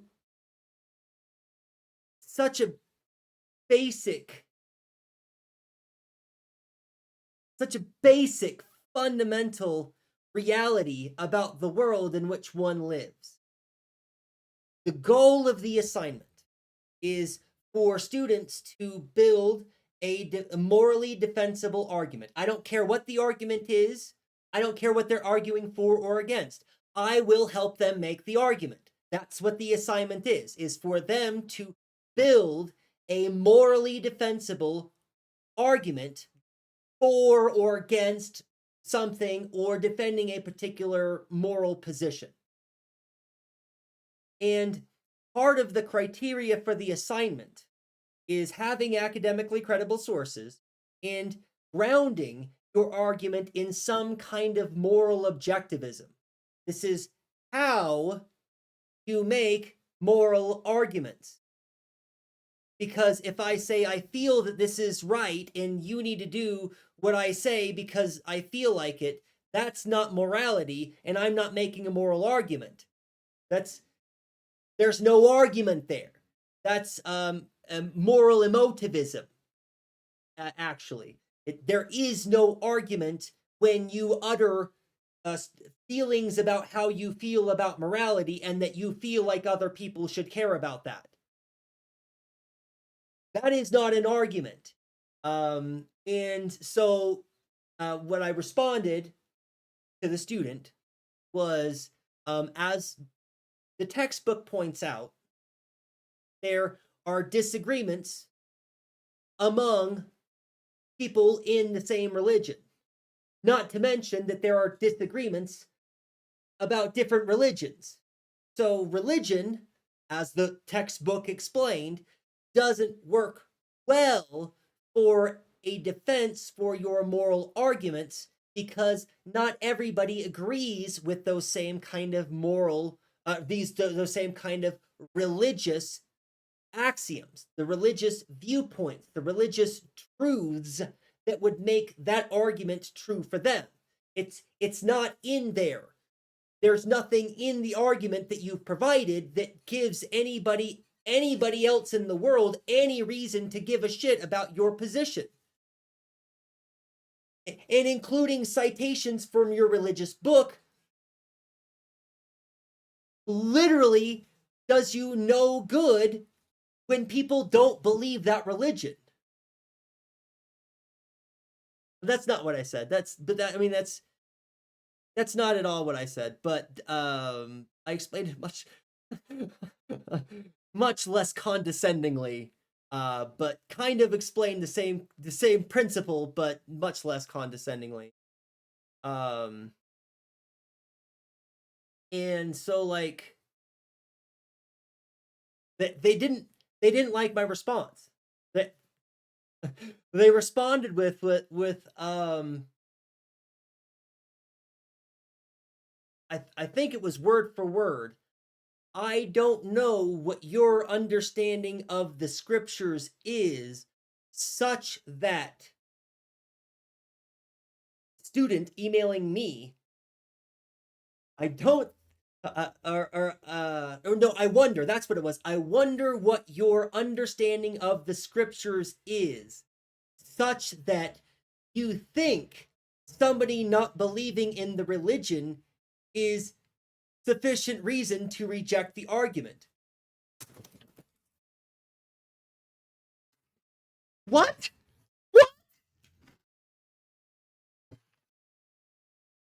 What? Like, so we had to meet via Zoom.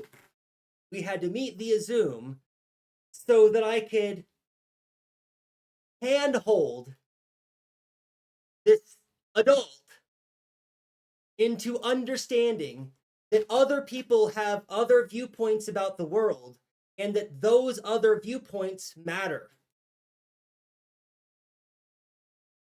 And despite the fact that he disagrees with those viewpoints, those people still have those viewpoints and are allowed to have those viewpoints, despite the fact that he is quite sure that he has mounds of historical evidence to prove that the Bible is historically accurate, which is a wild claim to make anyways, which the student has made several times on the discussion board posts in the class, without any kind of evidence or any other additional qualifications other than it's historically accurate.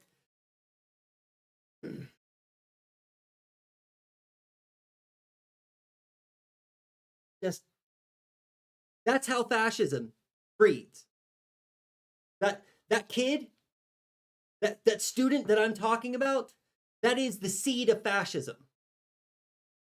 Somebody who has a perspective of the world and refuses to entertain the idea that they could be wrong, or that other people could have viewpoints that are also valuable.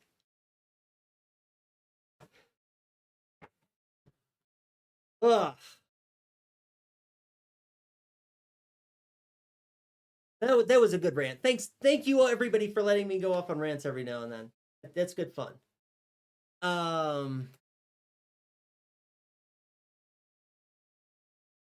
Oh, right.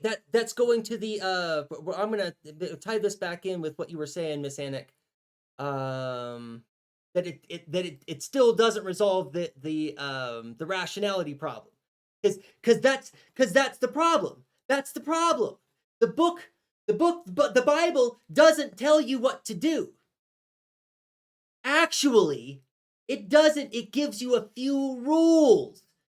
It says don't lie, but it doesn't tell you what that means. It doesn't help you understand how to be an honest person. You have to figure that out. For the Bible to help you get moral lessons, you have to read the Bible and interpret it, which means that it is subjective necessarily. It doesn't give you absolute concrete truth about the world any more than any of the other absolutist moral frameworks do. Deontology cannot give you an absolute moral framework. Utilitarianism cannot give you an absolute moral framework because of the problem of rationality. Because we interpret the world, we interpret what is good, we interpret what is valuable, and there's nothing that you can do about that. You can't make that go away. That is a reality of the plurality in which we live, is that people have different viewpoints. And that those viewpoints are true for them. Really, in real ways that matter, concretely. Not just that they're wrong. It's true in its own way. Almost started a whole ass other rant. Healthcare is yikes. Some people I knew at my old job were working on a project that was used to funnel massive data. Oh, to Plantier a year after I left. Wow. And that's a growing concern, Matt. There's a growing concern for medical privacy and HIPAA, and because that what you're talking about is a direct violation of HIPAA. Though I'm sure that it falls within some kind of loophole, which means that it doesn't actually violate HIPAA, though it clearly is a blatant disregard of HIPAA, right?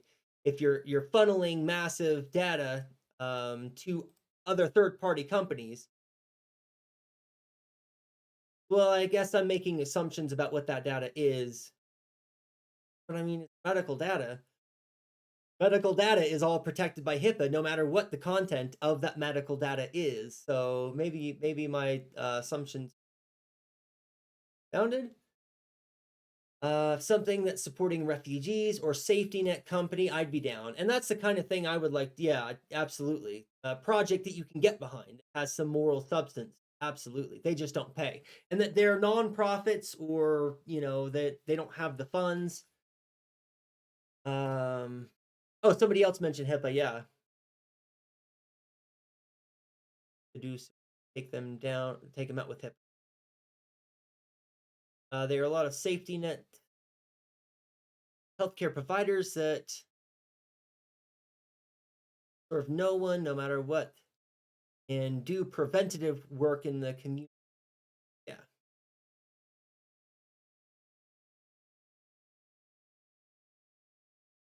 Yeah, moral emotivism is terrible behavior. It is it's like ethical relativism. Ethical relativism may not necessarily be a bad thing, but ethical relativism interferes with our ability to do moral problem solving. Or it can. It doesn't necessarily, but it can. So, good. Moral emotivism is where, rather than making an argument, right? Or so I would, emotivism would be me saying, Matt, I wish you would open the window.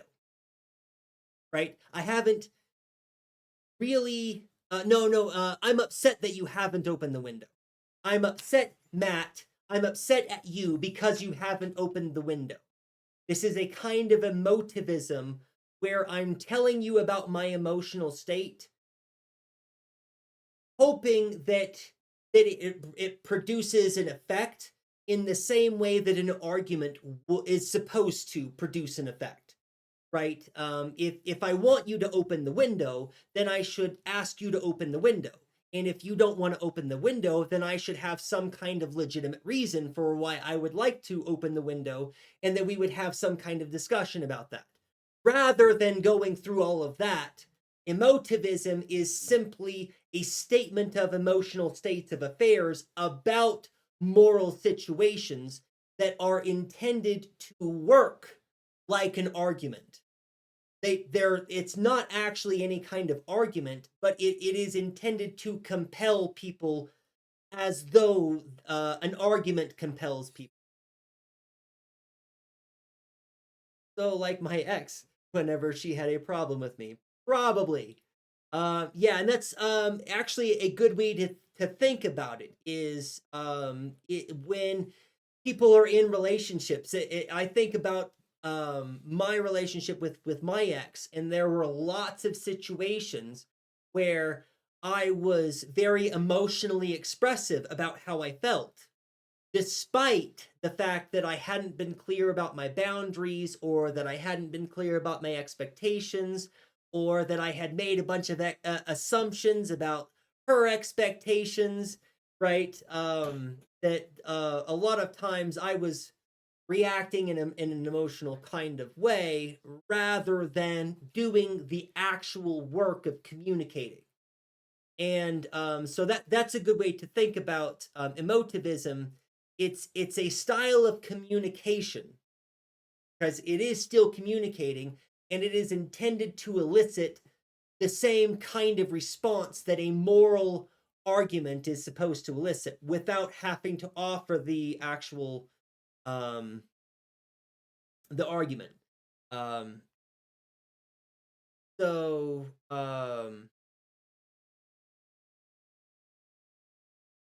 what was I talking? Oh, right. Um, but relativism also can interfere. So if it's the case that I understand that I have a relativistic viewpoint on morality because of my culture and society, but I also recognize that you have a relative viewpoint of morality because culture and society. And if I believe that those differences are um unreconcilable, then there's no point in us having any kind of moral arguments at all.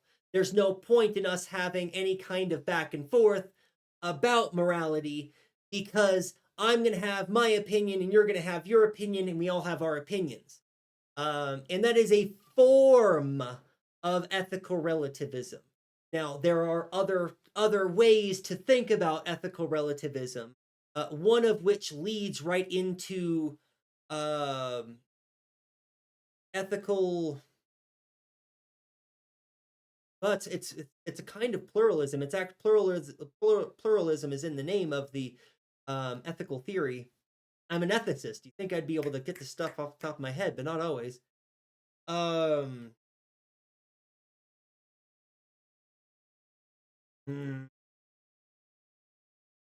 I can't remember what it's called, but there is a theory that is a pluralist theory, uh, where uh, it's one I don't teach, so I don't know that much about it. Nobody ever asks about it. Um,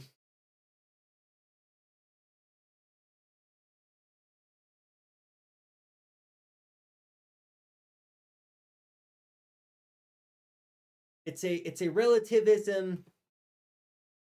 I'm trying to remember what the grounding is. There is a universalism to it.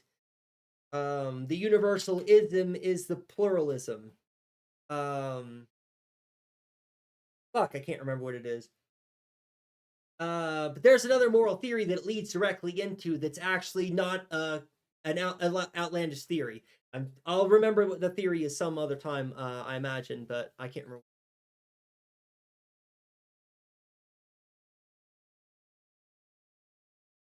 Um,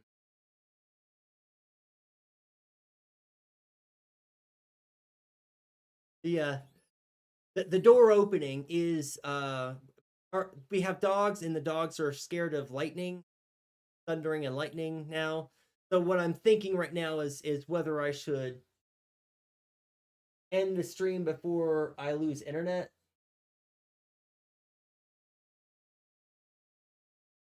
Because all it's going to take is one strike of lightning and I'm going to have no internet. But I hate leaving while we're having conversation. We're all having conversation. This is good stuff. Or she'd start an argument just to dogpile all the problems at the same time. Yeah. Well, and that's, hey, welcome in, Street Cat Love. It's great to see you. I'm glad that you're not with her anymore either, Matt. I'm glad that you moved on to not being in that situation. It sounds like it was not a good, healthy, not a lot of good communication going on. And you're a good communicator. Something that I've actually literally said to you is that you're a really good communicator. I feel like. But let me do a shout out for Street Cat Love, and while you're here, I don't know if you were here last stream when I was talking about restreaming. I am planning to get that going. So it'll be next month.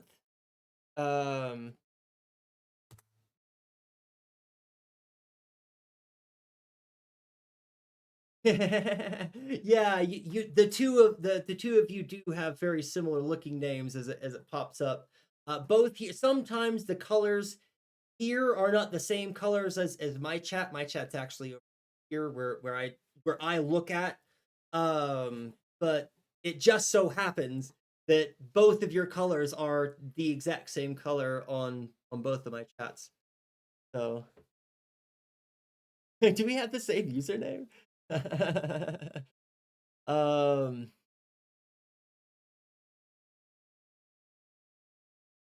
Oh yeah. So yeah, everybody go follow Street Cat Love and the Heart. Yeah, you guys you are both awfully similar in your hearts. And yeah, I'd give you that. I keep forgetting what I'm talking. Oh, yes, restreaming. That's what I was talking about. I was like, how can I forget? I'm talking to the person I'm talking about the thing about. But Street Cat Love, next month I should be starting to use the restreamer, and I think I'm going to stream to YouTube. So I'll work with you. I don't have any time this week at all. I'm swamped this week, but next week, maybe I'll hit you up. I'll probably just hop into your stream and start chatting with you in your stream. That's probably a good way to get with you. But the beginning of August, I'll sign up for the restreamer, and that's also when I'm going to change my streaming schedule. While I've got everybody here and I've got everybody's attention, I am changing my my streaming schedule. Tuesdays and Thursdays now, and I will likely be teaching a live class on Tuesdays, and I don't want those things to conflict. So I'll be doing Wednesdays or Fridays is something that I was thinking about. That's probably what I'm going to do. But I'm open to entertaining other ideas if anybody has strict preferences, for when they can and can't be here. It doesn't mean that I can do, I can't necessarily guarantee that if you request a time, then I can make that time. But if you request a time, I'll do what I can to make the time, make that work. Like a multi-stream. Yep. YouTube is easy. And that's the thing. I don't have to do anything. And that's why I'm thinking YouTube is and that's also why I'm not thinking of TikTok, because I have I used to not be so potty mouthed. When I was streaming before, I was really pretty good at using foul language, only very deliberately. I would still use it, but these days my filter's more gone. So yeah, I would have, and that's my issue with clips too, and that's why I've also got everybody here. I'm having a problem where I don't have enough time to rewatch my old streams. I don't have it, like I haven't watched Thursday's stream at all. I haven't even started to look at Thursday's stream because I have been busy, busy, busy, busy every single day, nonstop all day since then, until today. Right, tomorrow I might have some time, but I plan to go outside and do some stuff, do some grass touching because I haven't touched grass since Saturday. um, but yeah, so switched an update the simulcasting FAQ days ago. Oh, will be a bit more strict. Change the section. Can I still link to third party? Is still there. Okay, good. Thank you for letting me know that there was an update. I'll read through because I read through the terms and conditions stuff and the multicasting stuff before, but I need to read through.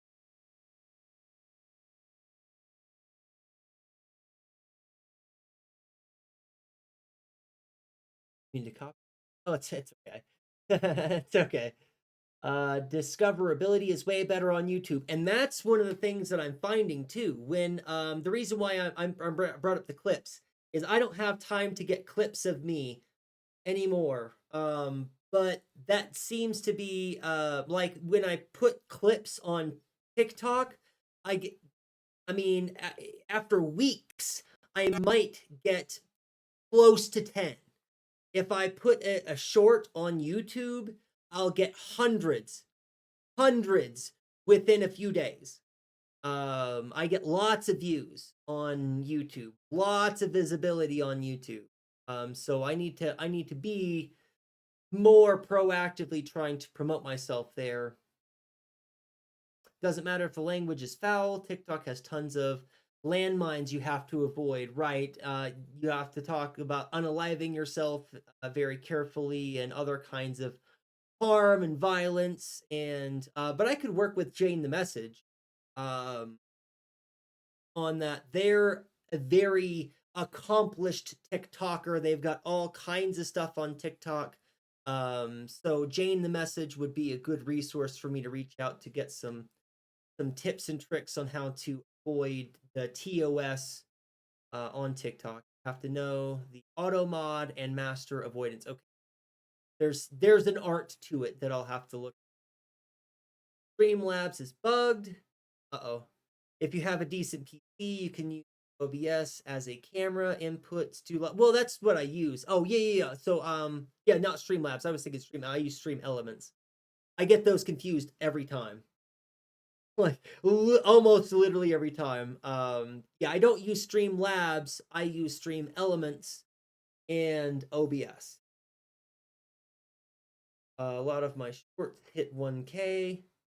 It can draw some subs, definitely. That's what I'm hoping is that I can just get more people. What I want is more people having the conversation, and not to sell any of you short. Thank you everybody who's showing up. Thank you everybody who's having conversation and participating in the chat.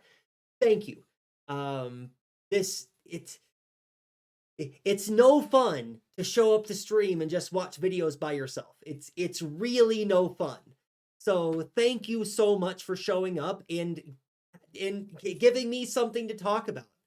Like, thank you so much. You really don't know how much it means to me that you show up and want to have conversations. But I would like to have more people and more diverse viewpoints. I'm so happy that Nova Writer keeps showing up and having some conversations so we can get their perspective, because I don't know anybody else from Norway who is a Sami person. I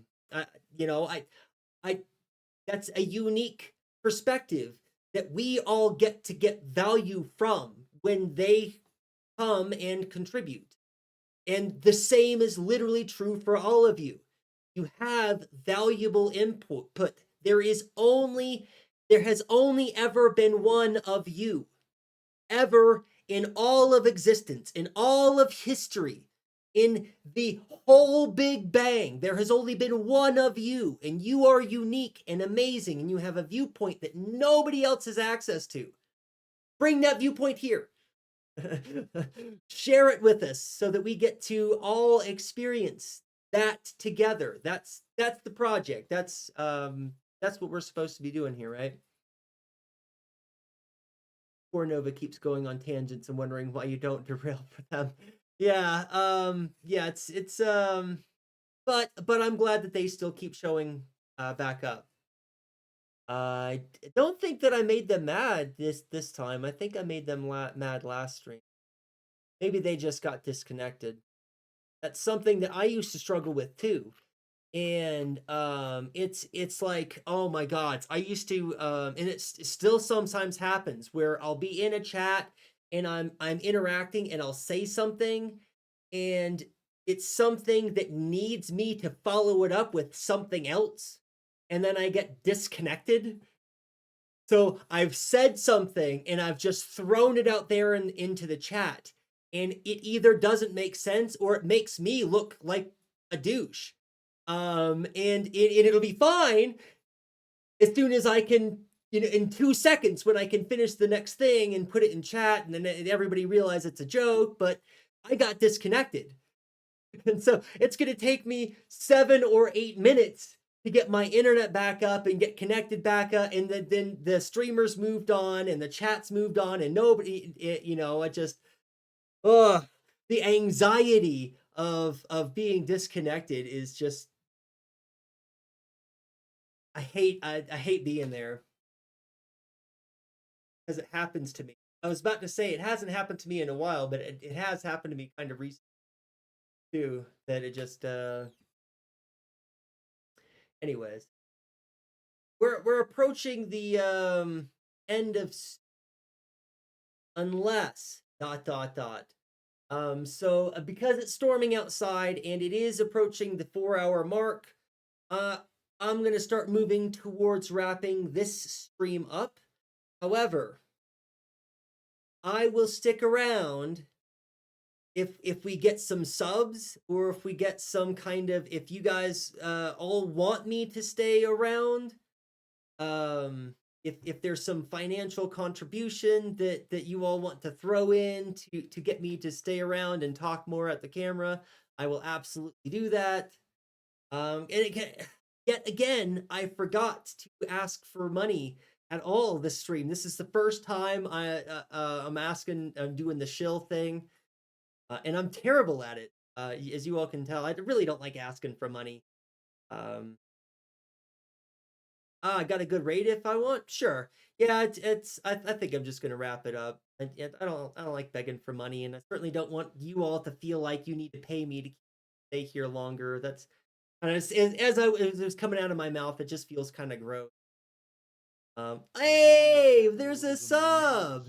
Hey, thank you very much. Matt has gifted a sub to Street Cat Love.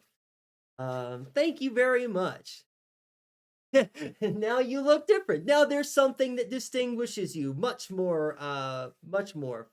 Fantastic. That is so kind of you. Thank you so much for that sub. I really appreciate it. And I bet that Street Cat Love is also going to appreciate the sub.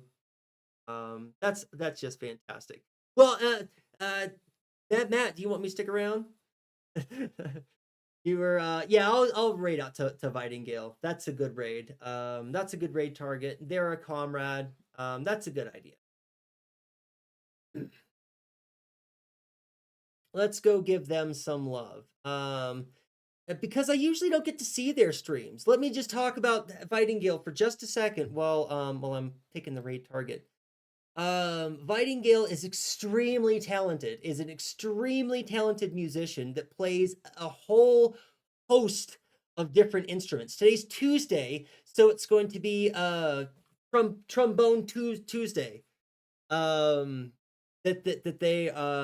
they play. They are a performer, like from beginning to the end of stream. They are just high energy, all into the performance.